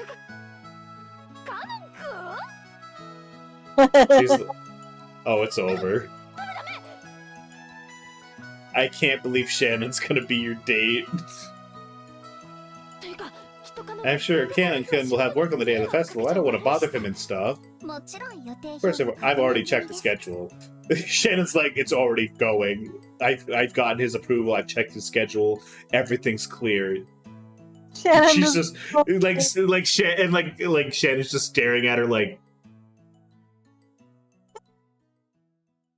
Stop. No, you have to look a little more like there's nothing in your head, like you're thinking, like you're zoning out type shit. Yeah, that's perfect.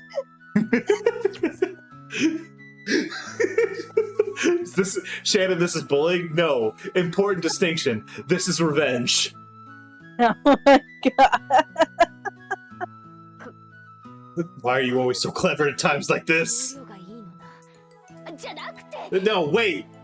You know, I may have not have gotten, like, real murders, but I've got something even better. Social murders. It'd be even worse if he's off. I can't pull him away from his precious break just for my own vanity.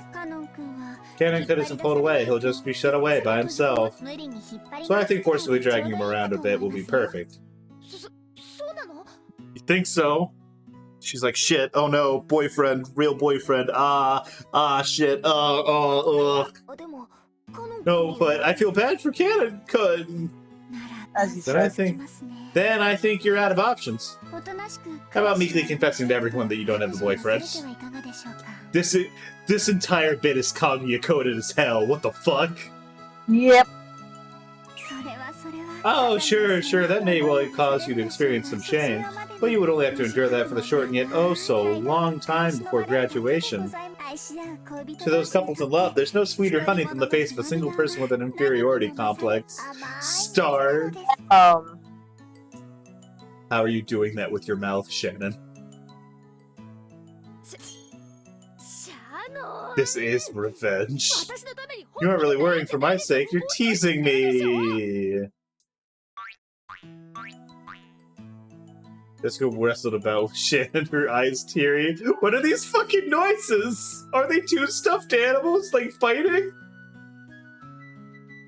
They're just girls. Just girls. Shannon was unconcerned, laughing with her usual smile. Yes, this is to get back for you me making fun of me and George-sama all the time. The comeback of Shannon's, the likes of which didn't happen even once a year. Jessica rolled around in her bed, clutching her cushion, writhing and suffering. Shannon's triumphant smile was unbearably frustrating, but right now she was the only person Jessica could talk with. She could wait until later to suffocate her with a cushion. Oh my god. God, that's such a good fucking line. Ah, milady. It's a cultural festival, but it's also a chance for you to have fun with Kanon-kun. But yeah, but... No. Jessica buried her head in her favorite cushion to hide the fact that her face had grown bright red. She bit away at her thumbnail. It really was a reaction to be appreciated. Shannon and Jessica were about the same age, of the same sex, and they were also friends, and they were both right in the middle of puberty. They could never talk enough about things related to love. That's why they were able to keep you open with each other about these topics. Jessica had heard in detail about how Shannon and George's love was progressing. On the other side, Shannon had heard the details about what type Jessica liked, and what kind of man she might be interested in. Judging by Jessica's reaction, it would probably be crude to talk about that in detail. But we won't get anywhere with Jessica just rolling around in the bed forever. So, to be blunt, Jessica had been thinking about Canon ever since he first appeared. Oh We were my. almost young men on Rokenjima. So it's maybe natural that Jessica, as a girl in puberty, become interested in Canon. Everyone said that would destroy the romance of a maiden's pure heart and love, end of love at first sight. Shannon had been with Canon the whole time at the Welfare Institute, so she had known him before they started working. But Jessica had asked persistently about what type of person he was, what his hobbies were, what his favorite foods were, what type of girl he liked. Girl, how did you not realize? That fucking line in chapter 1 about, like, oh, she didn't realize until just now. Bull fucking shit. She may be stupid. Even Shannon could clearly tell that Jessica was infatuated with Canon. Come on, isn't this a good chance to take Canon-kun on a date? Canon-kun might also have someone she likes. Or he likes, excuse me. I was wondering if I misheard. No, that was me misspeaking. Although maybe not if my theory is true. Boy, I can't believe Jessica has two hands. I can't believe Shannon has two hands, and they're both for Ushiromiya's. Wouldn't he take it badly if I made him go with me just to show off? People who aren't honest about their feelings, such as you, milady. What was that word again? I heard it from George-sama? That's right, they called them Sundora. She fucks it up too, which is even worse. Apparently they would be quite popular for a few decades from now, you know? This is really funny. That's a really funny fourth wall break. Wow, George Nishan sure is incredible. So he's capable of foreseeing future trends now, is he? He's like, why can't I be popular now, though? Why is it gotta be in years? Awesome. No, wait! You're saying I'm living in the wrong time period! Jessica, I'm so sorry. What was that? Are you hitting yourself in the head with a pan? No, she's just slamming her head against the wall. There were different noises, though. Ultimately, Jessica wasted several days before finally agreeing to the plan. Like, listen, we're gonna skip several days or so. She agreed. It took a while. For finally agreeing to the plan of having Canon pretend to be your boyfriend.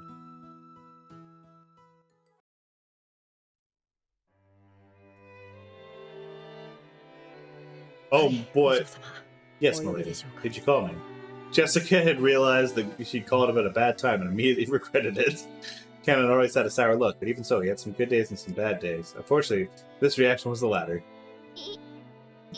No, all the confidence and effort she had amassed by practicing in front of a mirror all night was wiped out in about 5 seconds. Jessica turned bright red and hung her head. Watching her, Canon sighed. Jessica thought he was fed up with her, and her face went pale. I already heard! I already know. It's fine. She anticipated this. Bruh. Jessica's certified battle level intelligence. That's... Damn, that's... I can't tell who that's more insulting towards. Is this about me accompanying you to the school cultural festival, milady? Huh? Guys. Out loud in front of him, dude? I mean... Yeah. That's right, but, do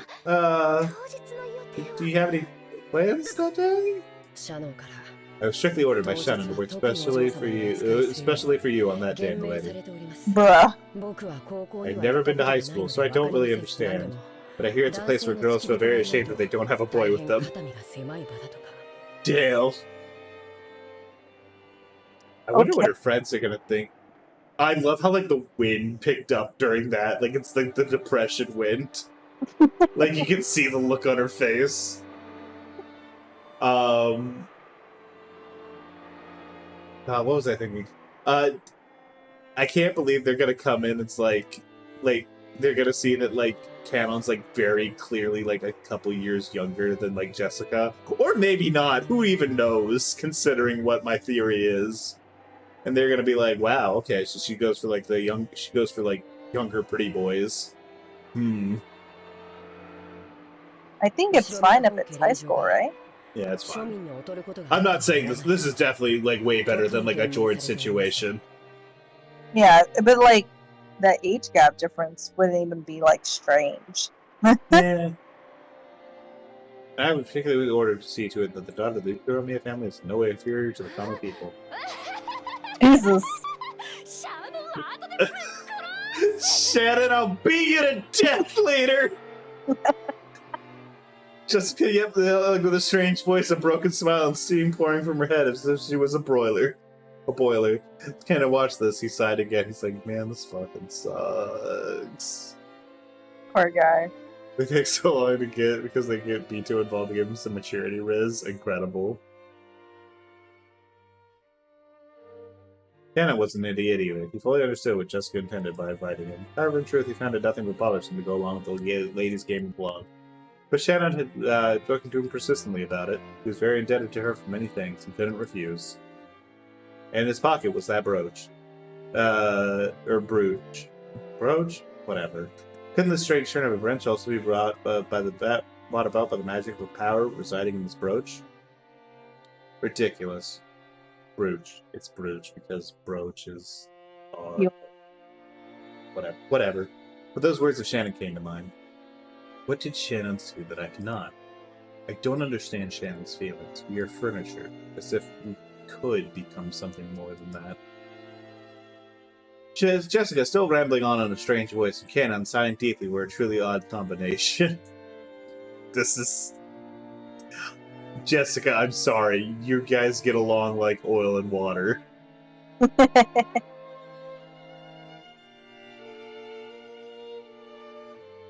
Anyways, back to the festival. Someone's here for you. Didn't you hear? Sorry, I was doing a flashback. Who? As all my friends gathered together, they were looking this way with hard-to-describe expressions, whispering to each other in low voices that can't be called low. Even I felt kind of shameless. Did I just say sorry, who? Like I didn't know who showed up? Ah, crap, my mind is blank. Dude. Oh my god! Yeah! What do you mean this is his casual outfit? Oh my fucking god, Cannon, you gotta relax, dog. Cannon, you gotta relax. It's called fashion. It's you can call it something, alright. Oh my god, that's Jesse's boyfriend? He's so cute! She really had a boyfriend? No fake, serious? For real? Jessica, you traitor! He's so fine! I love how they, like, gas each other up. They really are. They're like, your man's so fucking cool. No, your man's so fucking cool. Oh, I love it. He's younger? I never heard he was younger. Where's Jesse's boyfriend? She really does like young boys. Exactly. Okay, maybe I was wrong. Hey, you took a while. I didn't know what the entrance was. I apologize for being late. Right, that outfit suits you, doesn't it? Question mark? Cannon said my normal clothes would do, so we went out and bought this yesterday. Bruh. Shannon. Shannon, why you picked this out? It probably doesn't fit me. I don't think it fits anyone. Jessica, stop laughing like a freak. Then when I get back, I'm getting a posthumous rank 2 promotion, 2 rank promotion. She's like, no, this is hot, actually. Why did Shannon do that to you, Cannon? Why aren't you guys close? Aren't you friends? This is how Shannon expresses her self-hatred, by dressing up her guy persona as like this. Vincent Valentine can pull it off. Vincent Valentine can pull off a lot of fucking shit. That doesn't mean I want people wearing it. This place is filled with girls. It's uncomfortable. Yeah, isn't it? Come on, let's not hang around. Let's go to the stage, alright? So it'll be our turn really soon. Come on, come on, come on. Seems that Jessica was just as uncomfortable. Let's say she was finding it difficult to cope while bathed in everyone's interested gaze. When you saw Jessica's appearance, Cameron thought he might have made things difficult for her by coming. I get the feeling I'm getting in the way. My burden? No, not at all. Seriously. If I, Boku, am in the way, please call me at please tell me at any time. Oh my god, he calls himself Boku! This is because... Why would he refer to himself with the childish, slightly more gender ambiguous version of I, huh? Huh? Huh?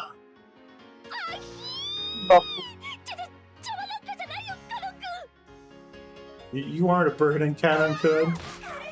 He calls her boyfriend Kun. What should I do? It's so over. Oh my god. Oh my god. Eddie, imagine you showed up to your high school, like a high school festival or like a big event or something, with a guy who dressed like that and called you m'lady. Okay, I'm imagining I'm back in high school, and for some reason you showed up. No! No, not me! Oh, no, damn it! Oh, this backfired terribly. Oh, fuck. Alright, well. Oh my god. Jacket. Oh my god, she makes him call her m'lady like a butler. Oh my god, gee. What the fuck? Katikir. I was gonna say, how do you pronounce that? It's KTKR. It's like OMG. You're not necessarily supposed to like. It's so like they're saying like D out loud. Yeah, or yeah, this is them doing like Lamau or something like that, where you're not necessarily supposed to pronounce it like that. It'd be like saying Okay, okay. No, don't call me m'lady today. I can't, like, people are gonna be like, I can't believe you make your fucking boyfriend do butler roleplay with you. What the fuck? Yeah. Damn, girl, you're a freak like that? Damn. Really? Understood, Jessica-sama. He's trained him to call her Sama. Yo. They're like, yo, this shit's like fucking like the age gap's not big enough, but like this feels like grooming. So sorry, can I come for 3 seconds? Could you close your eyes? She's like, I don't want to see you. I don't want you to see me kill people. It's a kiss, kiss, kiss. He's gonna kiss him. Okay, here goes. Murder. Bang, thunk, bam, bam, slam, crash. I knew it. When Cannon opened his eyes, for some reason there was a horrible tragedy in the room. Oh boy. Oh no, this backfired. Ah, shit. What's the clip? No. Oh, it's the clip of me just now, like, going like, could you imagine in high school if somebody showed up, and then you're like, me, and then you're like, okay, well, I'm imagining you, and I'm like, everyone had been driven into the walls, their arms and legs outstretched. Jessica put her brass knuckles in her pocket before Cannon opened his eyes. Anyways, over to the stage. Our turn's coming up soon, so wait and see for a bit. So we have to get ready. To go straight to the end here, there'll be a temporary stage, so you know where to go. Just wait there. Cannon seemed to be having a hard time adjusting. Pushing him in the back, Jessica set him out in the corridor. Even though Cannon had been confused by Jessica's attitude and its show of agitation, which he'd never really seen before. followed her instructions and headed in the direction she had indicated. After sending him off with an awkward smile, Jessica slammed the door shut and yelled loudly. There you go, you saw, right? You saw, happy now? Sucks for you! This girl. Bruh. They had a bed. That's fucked. Oh. I was so sure that Jessie didn't have a boyfriend. I need to hear that fucking noise again.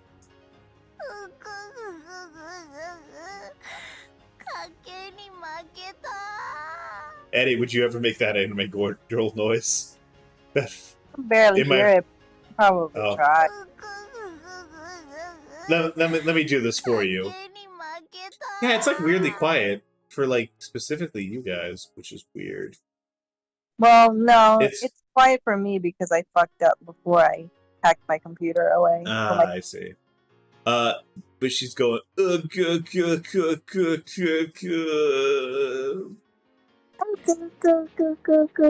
a baby? Yes. It's very baby-like. Was I good enough? Was it close? Yeah, it was pretty close. I was so sure that Jessie didn't have a boyfriend. That wasn't a boyfriend. She's just harassing one of her servants, right? Fuck, she's onto him. Kill her. Jessie's boyfriend's incredible. Just shut up! Let's get ready. Move it, move it! Jessica took the brass knuckles out of her pocket again and everyone energetically returned to their tasks. Girl. Just kill him.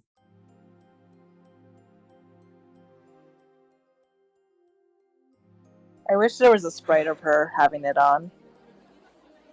Kano went down to the corridor as Jessica had told him to and found a temporary stage set up where the vending machines should have been. It was probably being shared in time slots between the individual groups and clubs. The student group was singing, and the place was already fired up. Second that ruckus, he found a dark wall to lean against alone. Jesus fucking Christ, Canon. Yeah. You trying to imagine yourself? No, I'm just like, like he's just wearing the fucking coat and everything. What a Canon, you gotta stop. I'm imagining high school you doing that. Yeah. Don't, no. Yeah, her mom gets the whole gun in her spider. Let's Jessie punch with brass knuckles. Exactly. So this is what they call high school. Sure is noisy. Okay, on thought. Then you remember Jessica just now, acting in a way he'd never seen before. Honestly, she was in such high spirits that alcohol might have been involved. She's like, he's literally like, is she drunk? I feel like she might be drunk. Damn, the greatest virtue of a person was always to be composed and intellectual. Well, and that's... Boy, I tell you what, Jessica is so intensely not his type. That's really sad. It's really sad. It's very hard for him to get used to the atmosphere in a school cultural festival. He had the responsibility of reporting everything he saw or heard to the master. So he would also have to report about Jessica's unrestrained behavior earlier. Oh, Jesus Christ, he's gonna narc on her? At the very least, it was not fitting for a daughter of the Ushiromi main family. Master, Kraus-sama, and especially Natsu-sama, would probably be angry. He would report it in the way that protects my lady. Should I blame it on inappropriate school friends? What was that? So stupid. Hannah thought back on how Jessica acted earlier and sighed again. You can understand Natsu's headaches a little now. Jesus, this is so bad. Like, this is so bad for fucking, like, for fucking Jessica. Poor Jess. Come to think of it, Natsu-sama, as the president of the PTA, should have gone straight to a social after attending the ceremony in the gymnasium. Hadn't she said she wouldn't be there to see Milady's event? That was probably for the best. Damn! The crowds are unpleasant. Cannon, you suck, kind of. It's just like, actually, if Canon was like gay and like this kind of holds water with the whole like is a part of Shannon theory, because I don't think he would still be attracted to like women if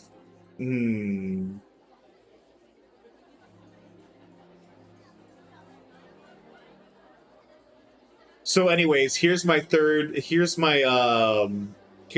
inaugural session of the Battler and Canon like making out could still technically happen. Oh, you want it to happen so bad. I'm just saying, this man does not seem like he is especially into women, and I don't think Battler's his type either. But I think they have better chemistry. True. But also, if the whole Beatrice is Shannon is canon theory holds water, then technically I was right from the beginning. I have never been more right! The delusions is crazy. All I'm saying is that if this is actually the case, and I'm not losing my fucking mind here, then I am the smartest man to have ever lived. Wow. Humble much. Listen, I'm not going to be falsely humble. If I fucking called this shit, I'm a god. Okay. I'm gonna remember. But also I'm also going to have like these two boys making out, and that's great. I love that. Yippee. Good for them. You'll always have fan art. I'm sure you know what, Eddie? I'm sure I will in about 2 years. Past are unpleasant. What in the world did I want? Several female students kept glancing at me because I looked like I'm about to shoot the fucking school up. Sorry, this is Japan. Like I'm about to like say really mean that I look like a loser. That I look like a fucking loser. It seems like they were all whispering the same sort of things my lady's school friends had said. It was really unpleasant. Come to think of it, didn't Shannon warn me? If I was going to walk around school festival on my own, I had better watch out because a lot of strange people would come over and talk to me. Hello, are you by yourself? Just as expected, a group of girls I had never met started talking to me. Their stares started to make my back tingle. Didn't she tell me some magic words that could chase them off like times like this? Sorry, I'm with someone. Oh, really? I'm sorry. Ah, it worked. Instant reaction. Well, that got him to go away, but that hadn't really changed the number of people staring at me. No, it's that kid, Jesse's boyfriend. No way, that kid. Can't believe it, I was sure he was fake. Bro, no one believed her. Gotta see, she was like, oh no, my clout, it'll be in ruins. And like, everyone was like, this bitch is so fucking fake. He's so cute. Is he any younger than her? I'm so jealous. No way I'm ever coming to a place like this again. Can't inside for about the 100th time that day. It kind of seems like Canon was born to be miserable. Like, I don't think this man will ever actually be happy. As he did, the lighting changed, and the standing audience started cheering. Looking around, I realized that there was suddenly a large number of people here. Unlike earlier, they were all guys. This huge crowd, I couldn't even see the stage. Fortunately, there was a fallen beer case nearby, so I tried using that as a footstool. I noticed there was now a new group on the stage. That's a lot. That I respect the attempt, and I respect the effort. There may have been some flaws with the design. What's wrong? This is a lot. Why? I can't tell if that's supposed to be like British or like a rising sun. Both are bad. I think one is worse. If it's supposed to be Britain, okay, sure. I guess they're going for this like the punk's legacy of whatever. Yeah, this outfit's terrible. This is so bad. But she's very happy.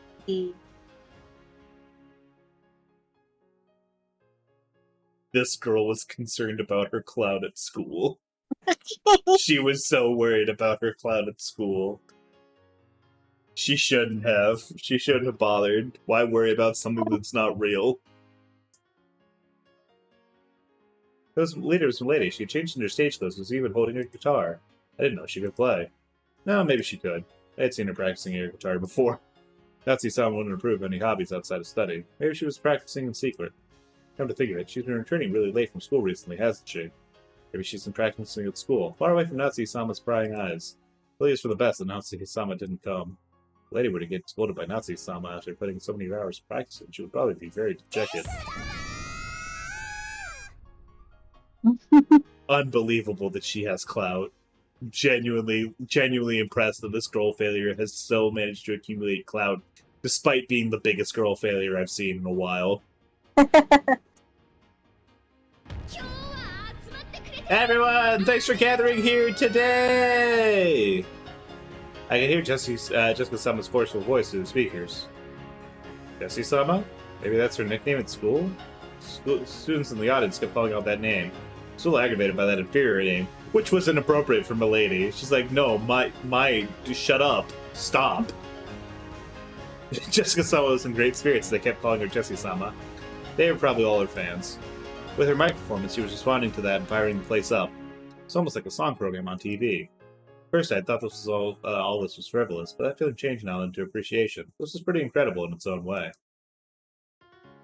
I can't do this, man. Why is her outfit like that? Why? Oh. Kenan never listened to music of his own free will, but he had often heard the kind of music the people of the Shiromiya family liked. Bad! Since it was almost all classical music, Kenan had naturally started liking classical music too. So to Kenan, the songs that Jessica and the others were singing were, how do you say it? Very modern. In any case, he thought that Nazi-sama heard it. She would probably faint.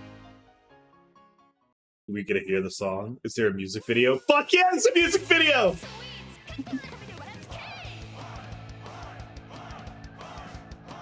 The outfit's like slightly better in this because they're trying to downplay how much the fucking heart was.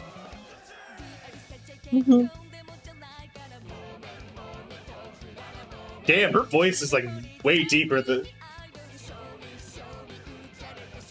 She's so good. This is really good. Everyone looked like they were having a really good time. The diehard fans who had even brought pen lights sang along. Oh my god! It was dancing crazily to the exact same moments. It's almost as though it had been planned ahead. Oh my god, she's an idol.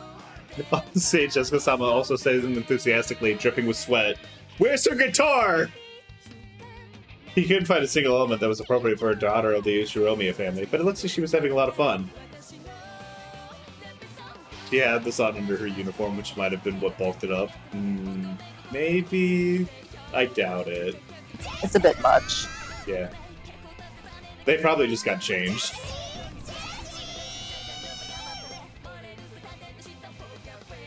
Everyone's like, I really didn't want Jessie to have a boyfriend so I could date her.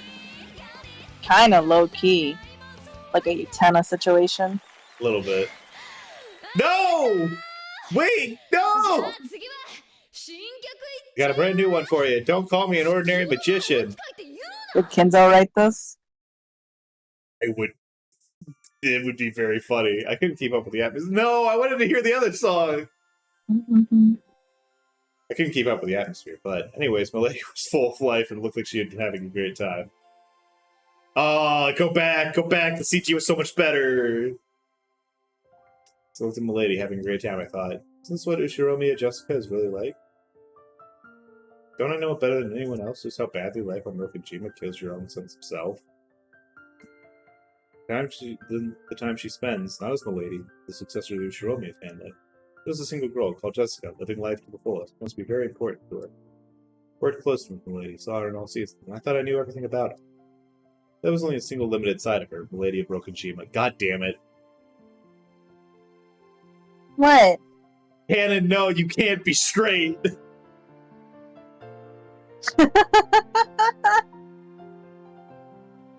Damn it! We are furniture. Yeah, you're gay furniture. You're a fucking cute little love seat in a nice little nook. You're sick, man. We serve Rokujima. We end our lives in Rokujima.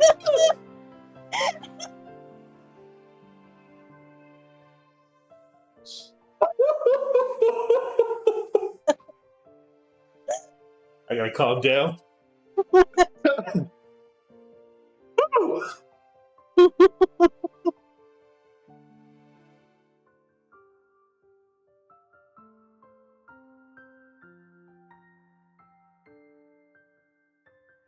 But I come to think of Rokkenjima itself as our whole world, so just like in the old geocentric theories, the ocean spilled off the edge of the world into an abyss.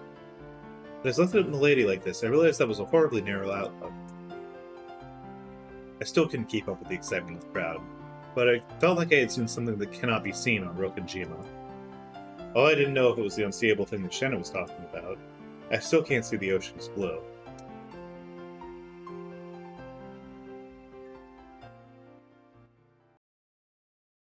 I don't even think it's like they cut off her head and put it on a different body or anything like that. I think it's literally just like they drew it kind of inconsistent. Yeah, it's definitely that.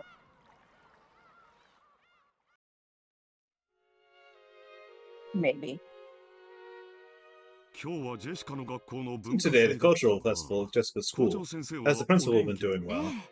Yes, he seems to be in good health. Oh, that's right. Mrs. Takamiya was also there. She was particularly insistent that I give you her regards. Busy as usual? Appeared so. She's a very energetic person.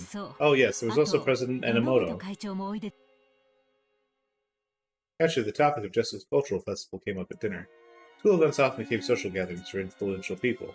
It was the same for the Ushiromiya family, who were big names around this area. As Natsuki remembered the names of important people at the social, she updated Krause on the news concerning them.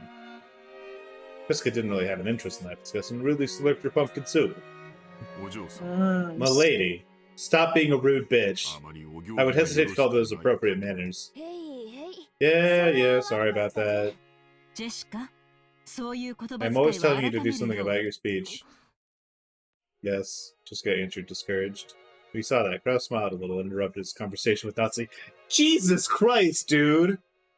Like, oh, my daughter is like getting scolded. She's unhappy. Good. What an evil man. How was the festival for you, Jessica?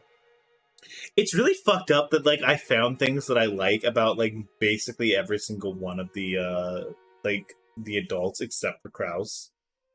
Yeah. Like they all suck way worse than the fucking like kids do.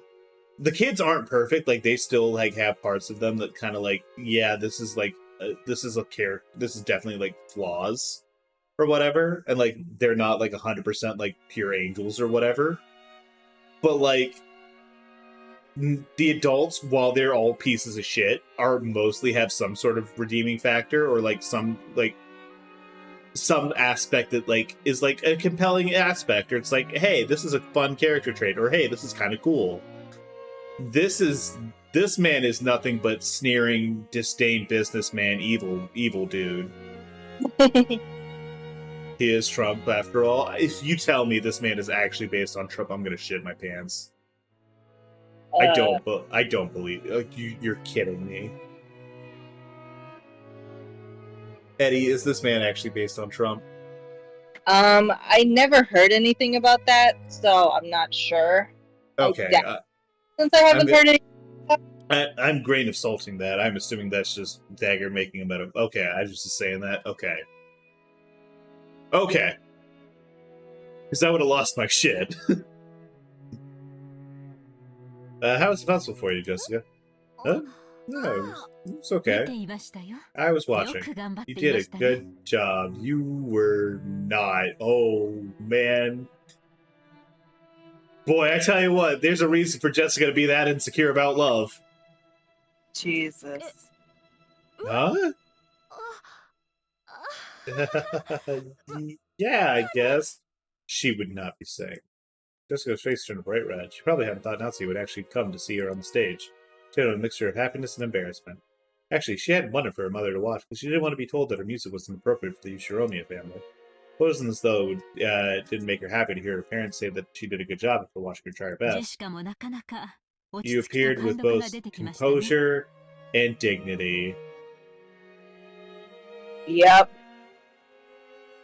Natsuki, you didn't have to do this.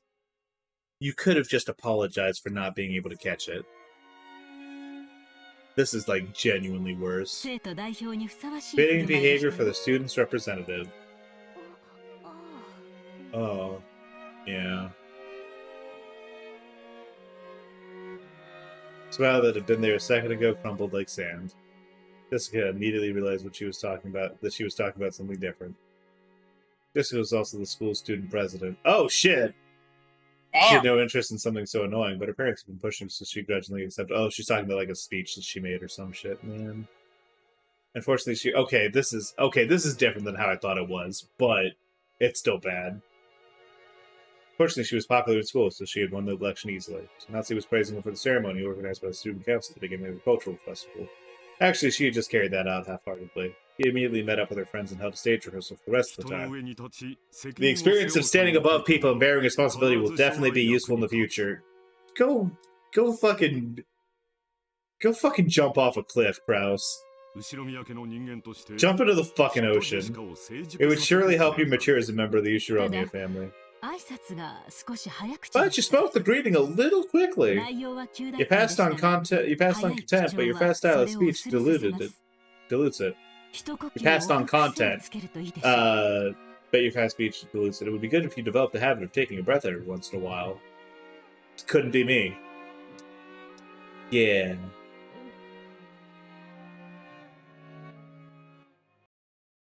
Yeah. After she finished eating, Jessica didn't feel like going straight to her room. You could say her room was the place where her parents had specified her to be. You could say that for Jessica. Choosing not to return to her own room and instead disappearing to an unknown location in this large mansion was a meager form of resistance.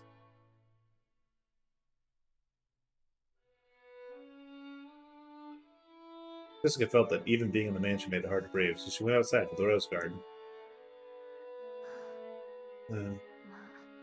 Well, even if she'd come, she would have just said something about how it was inappropriate for a success for the Shiromiya family anyways. So what the hell is my problem? That's sad. Jessica laughed at what she was sulking over. After what kind of words she would have had to receive to be satisfied. Ridiculous. And I'm just a spoiled little kid. Can't believe myself. It's almost funny. Milady. Canon-kun. Jesus Christ. Don't scare me like that. Oh, shit. Hannah suddenly started talking to her just as she had tried to force a laugh, so she choked. Oh, okay. Not an attack. Something to say. Yeah? This expression had become the one Canon always saw. Listless Jessica from a second ago was gone. If he had only knew Jessica as the successor of the Shiromiya family, as he did until today, he would have mistakenly thought that Jessica's mood had sprung back to normal. That was wrong. He now knew a part of her that he could not see until today, so he understood that there was no way that, on the inside, Jessica was just as she appeared. About today's cultural festival. Well, thanks for coming with me so I can show off. You really helped. Your singing. It was good. What? Really? I'm embarrassed. Even though she had heard the words she most wanted to hear, she still became shy and couldn't accept them frankly. I cannot sing. I don't know how to play any instruments other than the harmonica and the recorder, which I learned in elementary school. So I just assumed that you were the same, lady. I assumed that you just fucking sucked. Canon hadn't been consciously looking down on Jessica to that degree, but people playing unique instruments were always on the other side of the brawn tubes in the TV. He had gotten it into his head that it would be impossible for Jessica, at least. I'm furniture, so I didn't believe there was any need to sing or play the instruments. But I'm not sure anymore. Kinda could. Seriously, enough with that phrase, I am furniture. Yeah, where the fuck did that come from? Like, definitely, like, I think that every time a kid hears that, they're like, the fuck? It's some kind of servant's mentality, right? That servants should be living furniture thing. Kenji says it a lot. It isn't a mentality. We really are furniture. I know the kids from Gospel House receive assistance from grandfather in various ways, and they get brainwashed, and I realize you feel gratitude for that. That doesn't mean you should call yourself furniture. Aren't you a human like us? Kaneko, when you saw me singing, what did you think? It looked like you were having a lot of fun. That's probably not it. Well, huh? It wasn't that I looked like I was having fun. You were jealous, weren't you? Even Kano himself probably hadn't noticed that emotion. Kanon had seen something he had never seen before, never known before, probably become jealous. He had shook himself about that emotion. He called himself furniture over and over. I know I'm the successor to the Ishiromiya family or something. And, well, I'm sure there will be a lot of annoying stuff to do in the future, too. As for that goes, I just gotta resign myself to it. I was born under an unlucky star. Probably, just like you had to live in the gospel house, neither of us had a choice.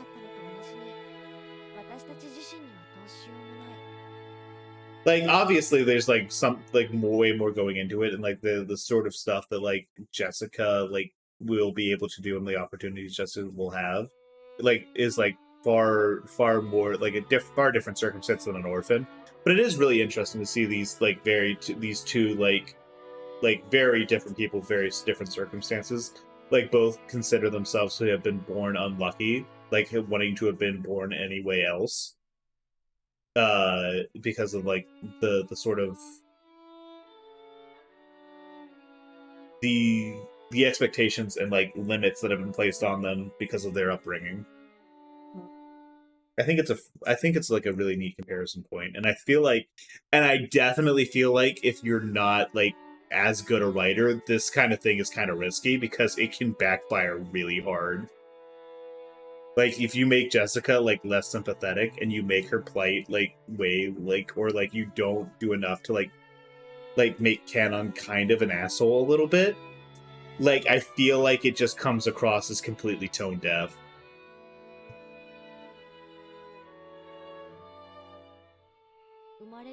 We couldn't choose the stars we were born under. That may be true. There's one part where you and me are completely different. Know what that is? I am furniture and you are not. I was about to say that, but stop. I don't know. Kanaka, you think your own fate is everything about you, and you gave up. I can't accept this kind of fate, so I decided to do the best I can. As well as my normal constrained self who has to act as the god of the Ushiromiya family, I've created another self who pours all of her... I've created another self who pours all of her heart into the thing she likes. Ha! Ha! Another self, you say? Crazy, what a concept! Ha!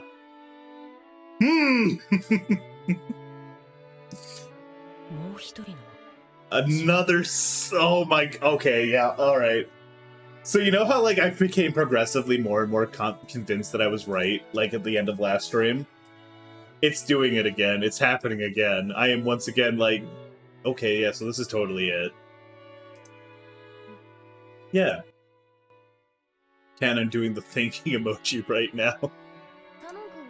He's already 2 steps ahead of you. He's already Shannon. Kanon, couldn't you been telling yourself I am furniture? I'm sure there's been many tough things that have forced you to tell yourself that. I think that's really unfortunate. But for that to determine your entire life, that feels sad, so sad to me. You know, people can always make another self inside of themselves so they can really learn alike.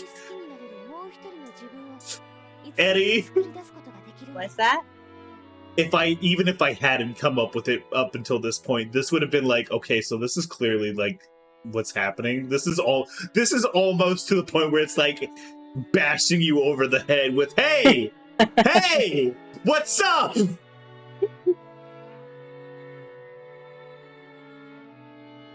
Then that means it's probably likely that Beatrice is also...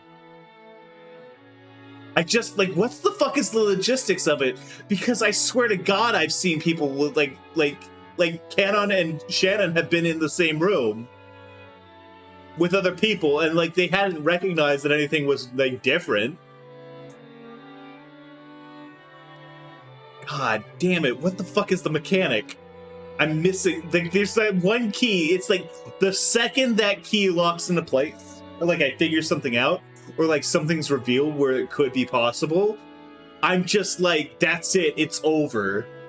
You can always make another self inside themselves that they can really learn alike. This isn't escaping from reality, okay? Definitely not, promise. When I'm at that other part of myself, I can really feel like I'm living a great life. No matter how constrained or boring everyday life is, I can definitely live without suffocating. That. Yeah. Happy birthday. Wow, thank you, Eddie. She sent me a bear. She sent me a gif of a teddy bear farting, farting fire, saying "Happy birthday, you light up my life." I love her, ladies and gentlemen. I love her so much. Happy birthday, Dad. Thanks, guys. Drink another self that you really go to like inside yourself. Yeah, it's my birthday today. I just turned 29 a minute ago. Yippee! Yay! To make another me, which isn't furniture. God, like, he just repeats it so many fucking times, and he's just like, to make another me, which isn't furniture. Through her relationship with George Sama, has Shannon given birth to a part of herself that isn't furniture? Yeah, it's Beatrice. Oh my god. So it's the part of her that is furniture. This, like, the part of her that is, like... So clearly it's, like, the resentment of, like, her treatment is, like, all in, like, canon. Or maybe it's the other way around. Maybe canon is Shannon. Like, maybe... I can't tell which one's, like, the original, like, the base one. Maybe that's, like, the twist. Maybe, like, maybe this is the twist. Like, it's actually canon. And, like, he's wearing titties or whatever. He's like, I'm gonna stuff real hard. That would make the boy kisser allegations even more true, so I like that one, actually.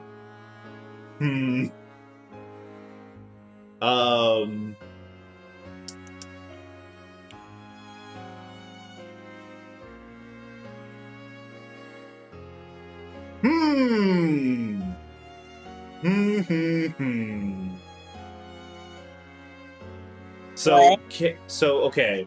So clearly, like, there was the initial split, like, where Shannon and Canon, like she had to split off her resentment, or the part of herself that didn't hate her life, or the part of himself that didn't hate his life, or whatever. However that fucking shakes out. I'm not gonna fucking around with this.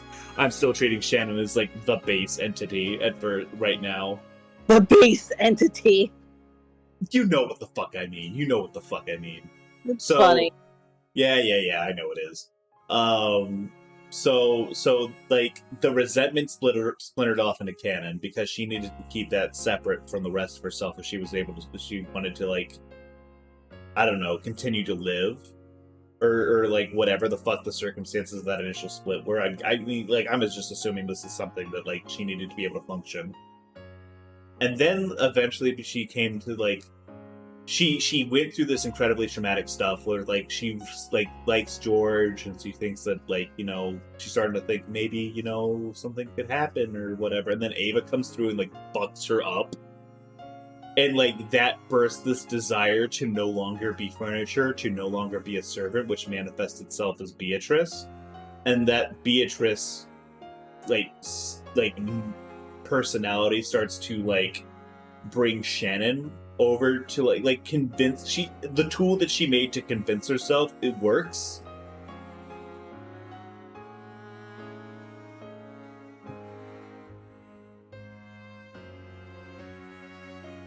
And now they're trying to get Shannon, they're trying to get Canon to stop thinking that he's furniture, to kind of complete this healing process. Or maybe not even a healing process. Maybe less healing and more actualization.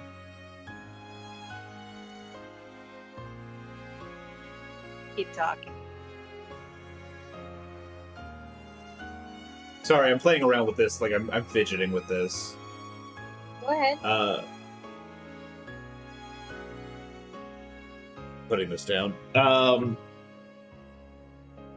I'm not sure. I'm not sure what the conclusion I'm drawing here is. I just feel super confirmed, and I feel like this is how it's shaking out, right? Like, I'm talking through just, like, my thought process.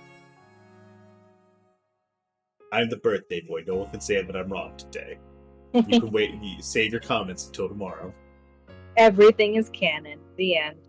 Wow, great. And then so therefore, whenever Battler is kissing Beatrice, he's also actually kissing Canon, which means that my boy kisser thing was totally right the whole time. Oh, it feels so good to be right. And this other Shannon sees something that cannot be seen by furniture. Yeah.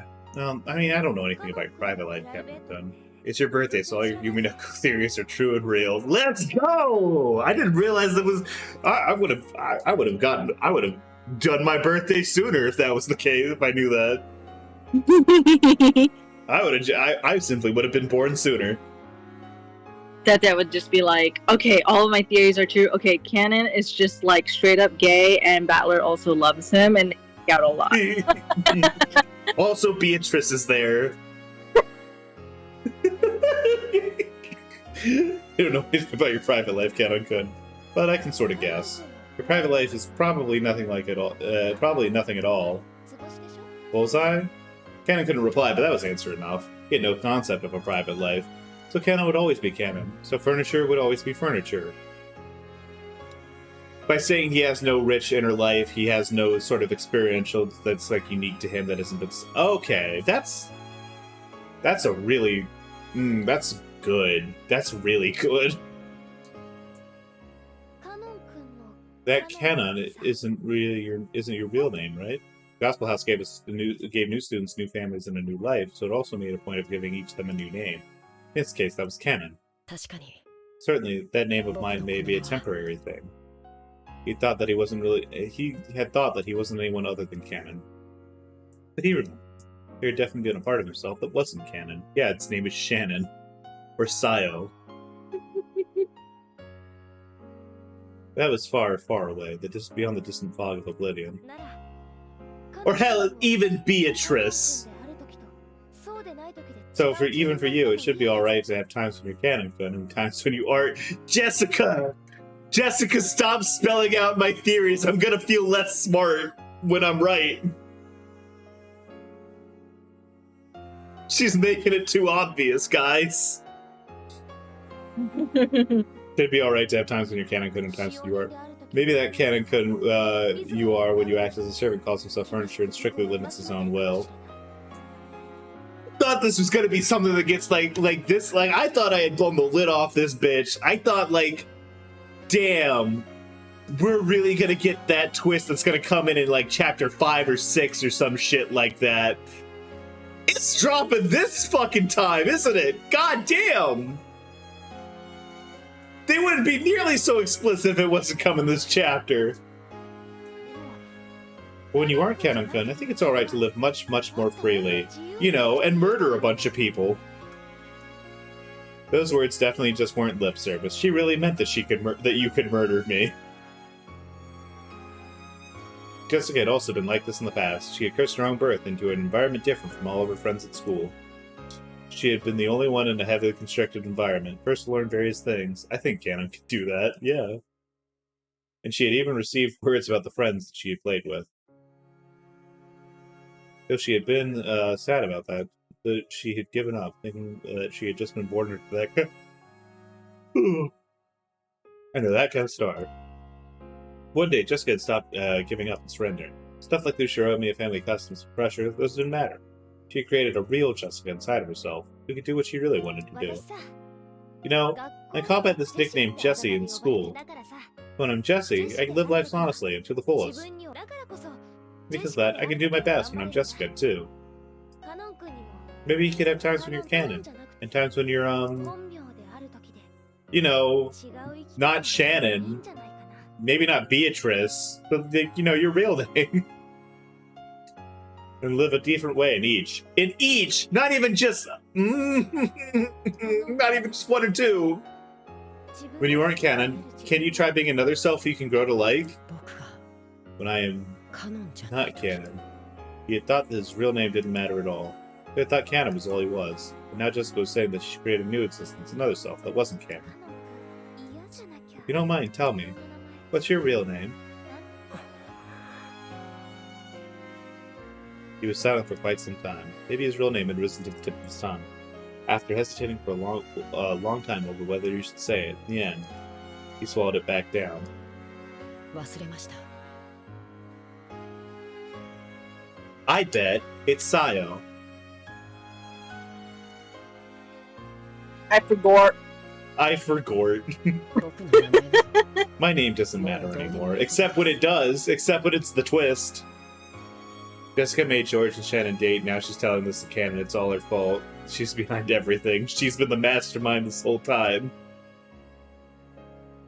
And because it's my birthday, that's exactly what happened.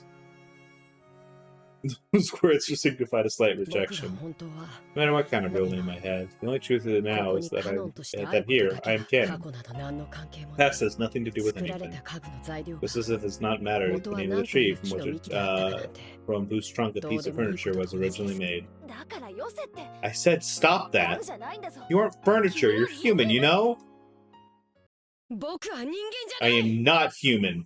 Oh, this is a violent rejection. Oh. Ooh. Canon clearly spoke his refusal. It was with a rage he normally didn't show. Jessica didn't say anything back and struck silent. お嬢様は人 You 間 are です human, だ milady. からどんな生 So き you are 方を free to しよ live うと any も way 自 you 由 like. でどんな未来も My kind of future 可 is 能性 impossible. もある And any kind of future is possible for you. Wow, I definitely misread that, Annie. That would have been a radically different statement. Any kind of future is possible for you. It's almost like you have wings. You can dance in the sky like a bird. でも But I am not like that. 僕がたとえ Even 鳥 if you に see 見 me え as た a としても bird, I am nothing more than a domestic duck. アヒルに過ぎない Aww. This metaphor better be going someplace. Otherwise, I'm going to be very confused. アヒルに翼はあっ They て may have wings, but they cannot 飛 fly. ぶことはできない Don't think that's true, though. I think ducks can fly. Maybe he's thinking about like penguins. He's like, yeah, unlike you, I'm a penguin. I'm really cute and wear a tuxedo. They can? Yeah, like, I know ducks fly. I've seen ducks flying, Cannon. This is what he gets for having been, like, in Rokenjima. He's like, ducks don't fly, right? Right? なのに空の夢を Speak of that 語る dream, なんて speak of that dream despite that. That's just too cruel. 家具だのアヒルだの Furniture, duck. I'm glad that she's like, fuck your metaphors, goddamn.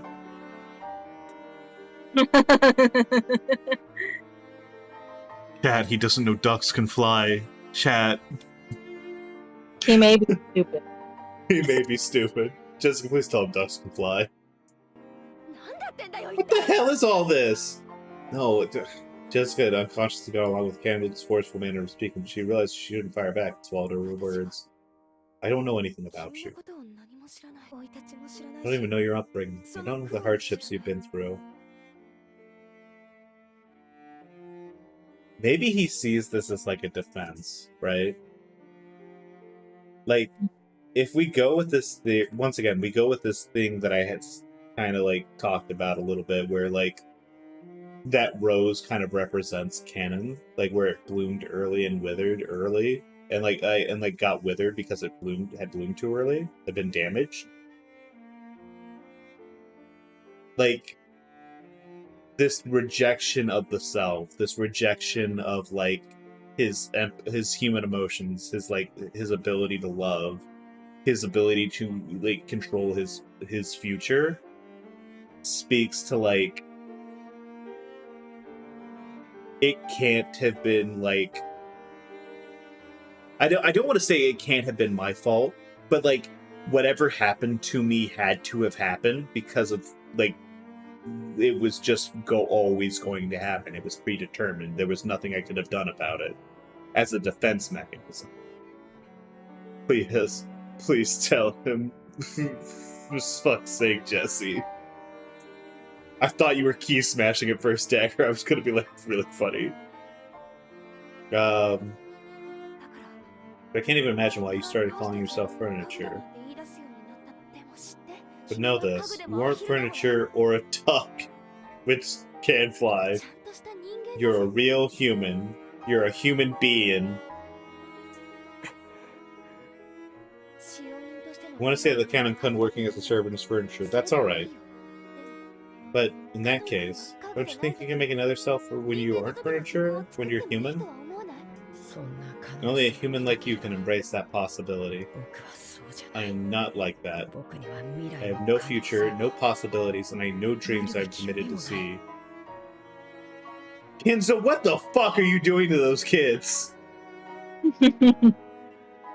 だからお嬢様 So, それ milady, 以上 please 残酷な don't ことを say any 言わな more いでください cruel things. No. Why are you saying that? お嬢様が僕のことを Because it seems that you are mistaking me for a human just like you, 人間だ milady. と勘違いなされているようだからです僕とお嬢様は We are different 違う beings. それをはっきり I 申し上げ wanted, てお just きたか wanted っ to た make ので that す clear. シャノンに聞きました I heard お from 嬢様 Shannon は something about you taking a 僕の liking こと to をお me. 気に入りになられているとか Shannon. Okay, I mean, once again, if maybe not her fault if like they are the same person, but he wants to be a duck, maybe.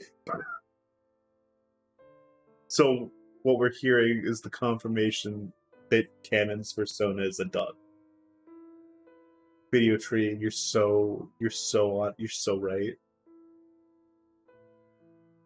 Huh? Eddie. What? So we've gotten the confirmation that Canon's persona is a duck. Please, Eddie, wait, I like- need you to look up for Canon Duck Sona like Persona Duck fan art right now. I need to see if it's real. I need to see if anyone's done this. Okay, I'll Google it, I guess. Please, and thank you. Umineko Canon Duck. Nobody else looked this up. Huh? Okay. No, There is a fan art of Canon holding a duck and saying, "I will protect them with my life." No, I need you to look up Persona. I need Persona. Wouldn't it be like Feather Sona or something? No. Yeah, but that's not how the terminology works. I don't see it. I mean, Damn. some the persona that's a duck and named Canon, but it's Okay. not. I need to commission somebody. I need to find someone with open commissions. Good luck. This is my treat to myself. This is my birthday present to myself. Okay. I look almost identical to a human. Therefore, like Shannon, maybe I could delude myself that I am human and for a time pretend to love. 一時でも That そ would れは surely 自 be 分を fooling 騙しているに myself. 違いないいえ No, it would also be お like 嬢 it 様 would を also 騙 be すことに fooling な you, るのです milady. シャノンとジョージ Shannon and George Sama will Come on, definitely let's fall have this. apart. It's his trauma talking, it's his trauma talking, it's his trauma talking. Don't fucking slap this child. Also, you're blushing when all this is happening. I know it's just because your sprite hasn't updated yet, but it's really funny. その日が訪れる Shannon ことを herself must understand Shannon that だって that day 理 will 解している come, だろう and に yet she does this バカな stupid. ことをバカなって There's ことはないだ nothing ろ stupid about it. そりゃ Sure, Nissan's a brilliant person, and he's bearing both of his parents' expectations. And yeah, when it comes to marriage, I'm sure Auntie Ava's gonna interfere in a bunch of ways, and I think they've really got a really tough road ahead of them, alright? でもな But you know, George Nissan isn't the kind of guy who will surrender all that. He won't turn Shannon into Juliet, he'll definitely make her happy. Weird, okay. Also, are we talking about the same guy? Because this is the guy who saw a kid getting beat in front of him and was like, okay, we can't do it. Gotta leave. And no, dating significantly older men always ends badly, trust me. 人は家具と恋 People だ in けで furniture cannot love each other. お嬢様が家具を愛することができても僕にお嬢様を I'm 愛する trying こ to と say が that でき even ない if you love furniture, I cannot love そう you, 申し上 milady. げたいのです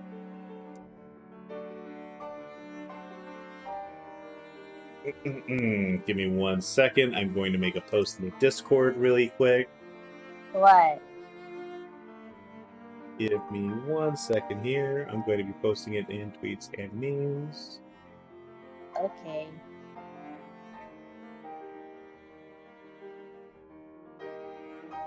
I mean, Zeets and memes? Zeets and memes, excuse me.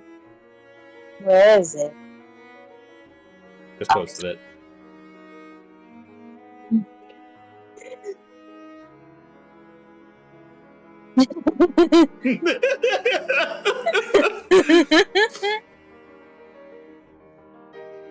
Anyways.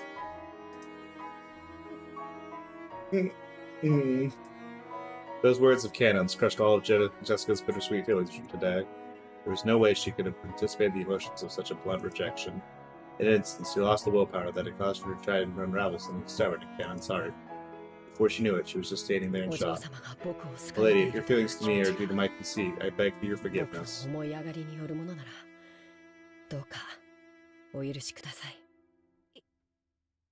No. I'll deny it. Thank you very much. Huh? Thinking of me as human. Thank you very much. Just those feelings truly make me happy. Anything more would be too cool, so... No, that's enough. Sorry. Jessica scratched at her head as you spoke, tried to force her voice to sound bright. I just kinda went on ahead by myself and caused trouble. I'm honestly sorry. I'm really sorry for using up your whole day off. This is fucking awful. I was also happy that I could see you having fun. And let's be done for the night. It's crazy that he's gonna be kissing Battler within like 2 chapters, and she's just gonna have to watch. And let's be done for the night. If I don't go back to my room and turn off the lights, Mom will get mad at me again. That would probably be most appropriate. I wish you a good night, milady. Why is it only the pedophile couple that's happy? What did he mean by this?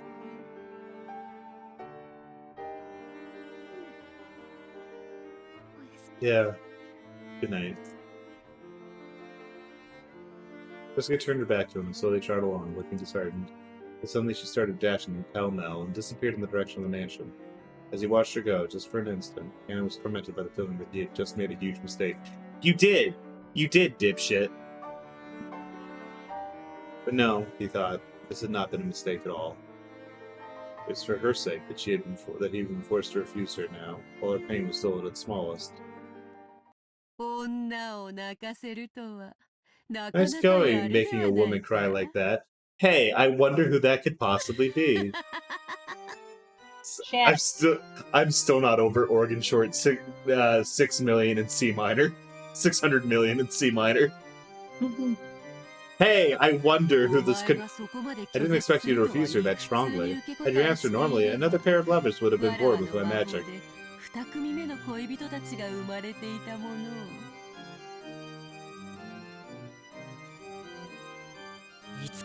How long have you been there?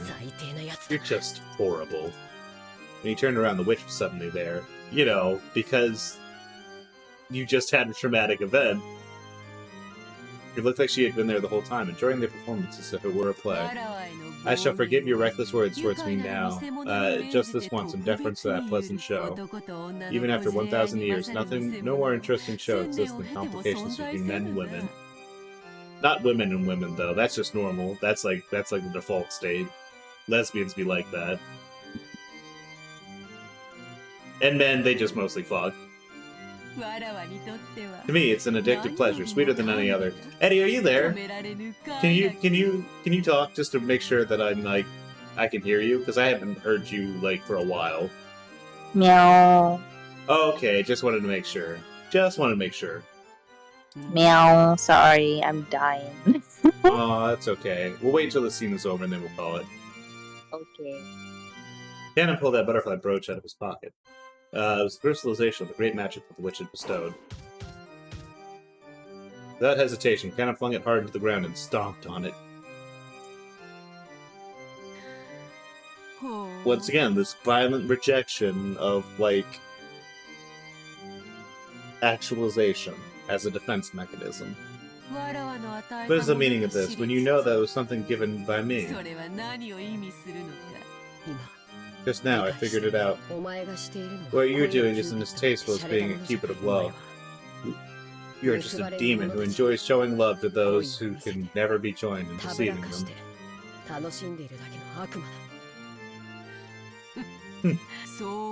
You are free to think that.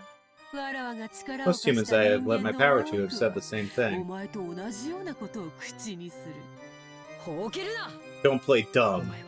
You didn't lend Shannon your power because you felt sorry for her. You took advantage of a weak point in Shannon's heart as it burned it with love and made her break the mirror that sealed you. And that's not all.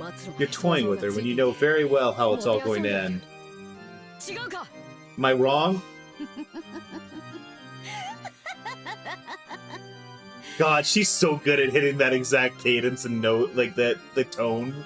Oh, she's so good. She's so talented.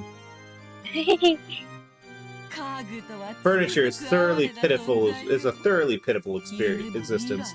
So you have no dreams, no future, and even no love. Good, good. There's nothing better than knowing your place.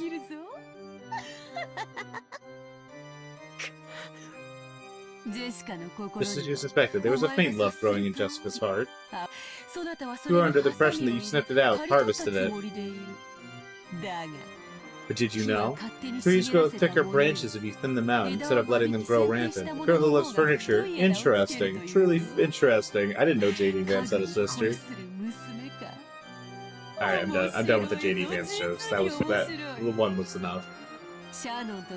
Shannon and George will also eventually reach a stalemate with their unfulfillable love, and will bear just the kind of large fruit I like. Oh god. Are you okay? My thighs. All them squats. Oh, I only did 30. However, to my regret, they've been getting on so well that it just isn't interesting, you see. In that respect, I think you two shall entertain me greatly.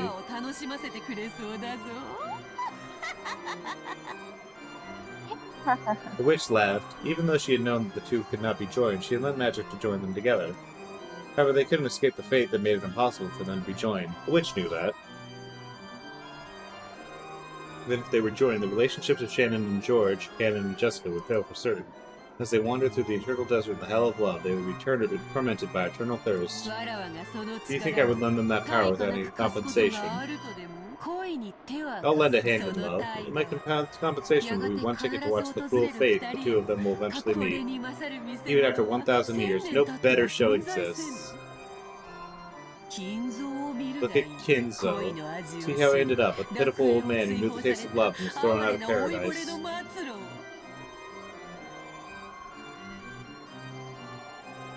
It's really interesting that Beatrice... I feel like Beatrice lies to herself as much as she lies to other people. About what? That...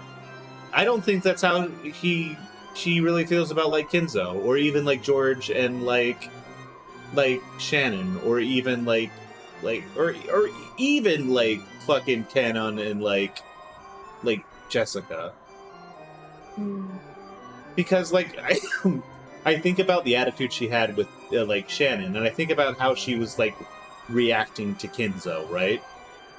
I don't think that's that sort of kind of malice that she's ascribing it to here. You know? Yeah. I think that Beatrice is also playing a role. Like, in the same way that, like, Canon has his furniture, she has her title as a witch.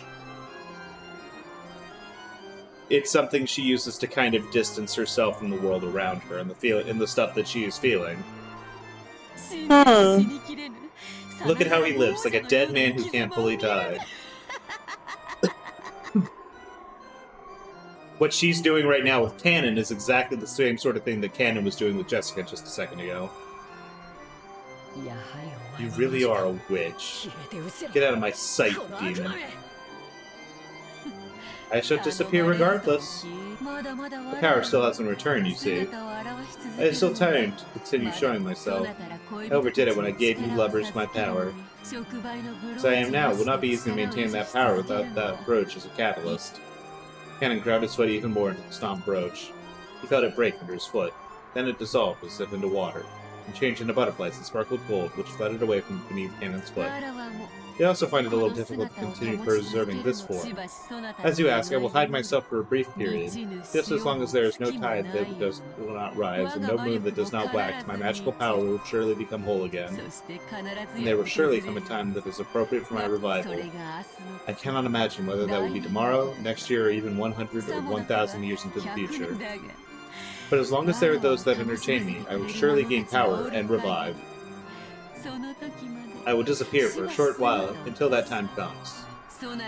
That bruise in the palm of your hand is already gone, so if you wish, tomorrow morning you can let my existence disappear like an illusion or a dream.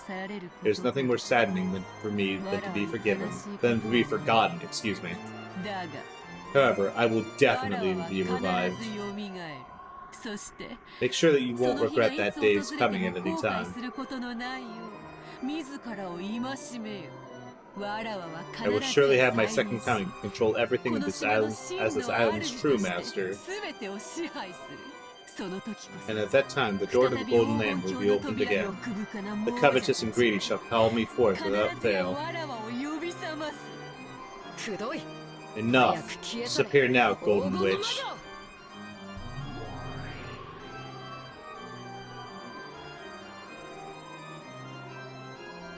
Leaving behind a mocking laugh, the witch turned into a flight of gold butterflies and scattered away.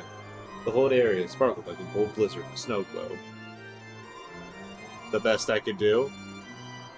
Incredible! Incredible video tree! Oh! Mwah! Bellissimo! Fucking...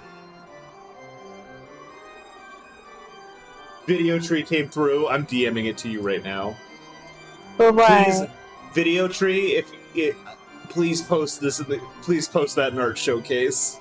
It's so good. Oh my god! It's so good. Thank you so much. Hey Thomas, how we doing? Thanks for the birthday message.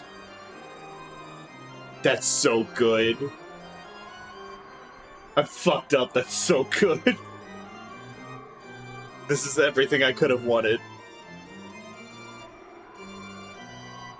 It was a fleeting, fantastical scene that disappeared in a heartbeat.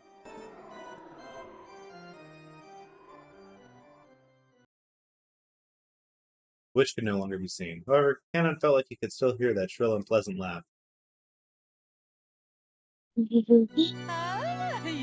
How entertaining! How entertaining! Scorpion guts! Why is the human world so entertaining after such a long absence? Go insane with love. Go insane with gold. Those that don't go insane from those are not human.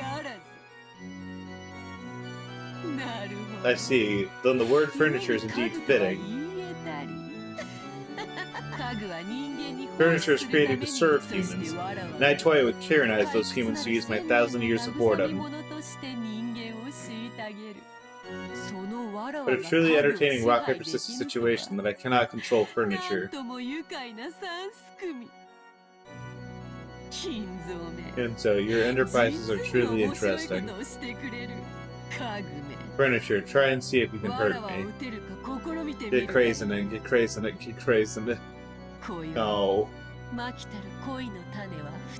Tonight, 2 seeds of love have been sown, including the one already sown. That makes 3. 2?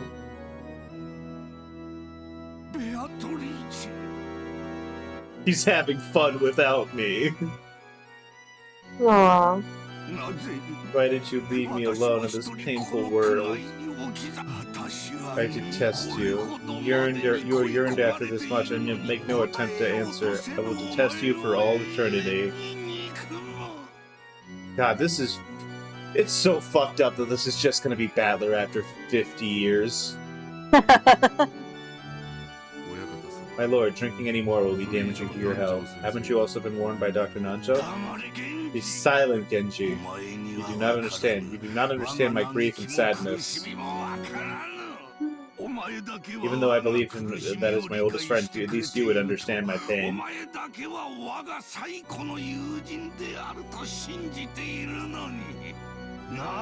Why is this so incomprehensible to you? Because he's furniture. Shut up, Genji, man. The crybaby Kenzo sprites are so fucking funny. Yeah. I agree. Alright. I'm thinking about that one meme that was like, where would you sit on like an airplane? And it's like the Ishiromiya family.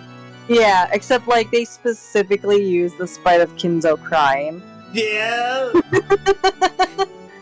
You need to know exactly what kind of mood, what kind of Kinzo you're getting here. Mm-hmm. The hell is all the furniture stuff? What is all that crap?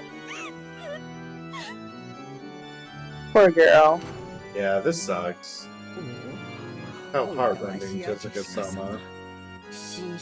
Her crying voice that I can hear from her room tells me the situation. There's nothing I can do. I almost forgot you existed, Chio. You've been away for a while. Yeah, like this is so random. Like, I'm gonna see fucking what's his face again, Goda. Yeah. And like, I'm gonna see his chin again. I'm gonna be like, fuck! I thought you were fake. I honestly thought I dreamed you. Existed. It's all a tragedy due to people who are too young getting too close when the position of their births are too distant. I can do nothing but understand my lady's feelings and walk away quietly with silent feet. I love how she's acting as kind of like a Greek chorus, like a Greek chorus and like a tragedy. Mm-hmm. Oh, it's so. Oh man, Ryukishi, I'm so impressed.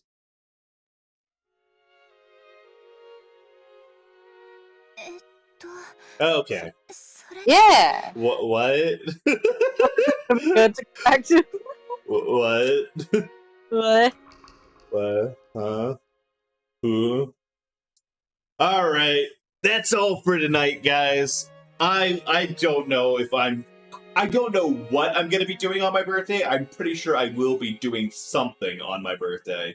Happy birthday! It is your. Happy birthday, me. I will be doing something else again on my birthday, I guess. I don't know exactly what. We'll see.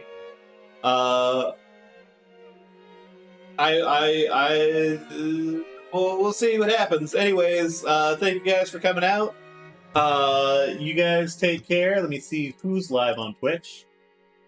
Wow, there's like a surprising amount of people live on Twitch. What the fuck? Oh, Magma's streaming. Let's go stream with Magma. Let's go say hi to Magma. Yippee! Magma. Or Everyone, the raid messages. Ooh, so hot. Is it?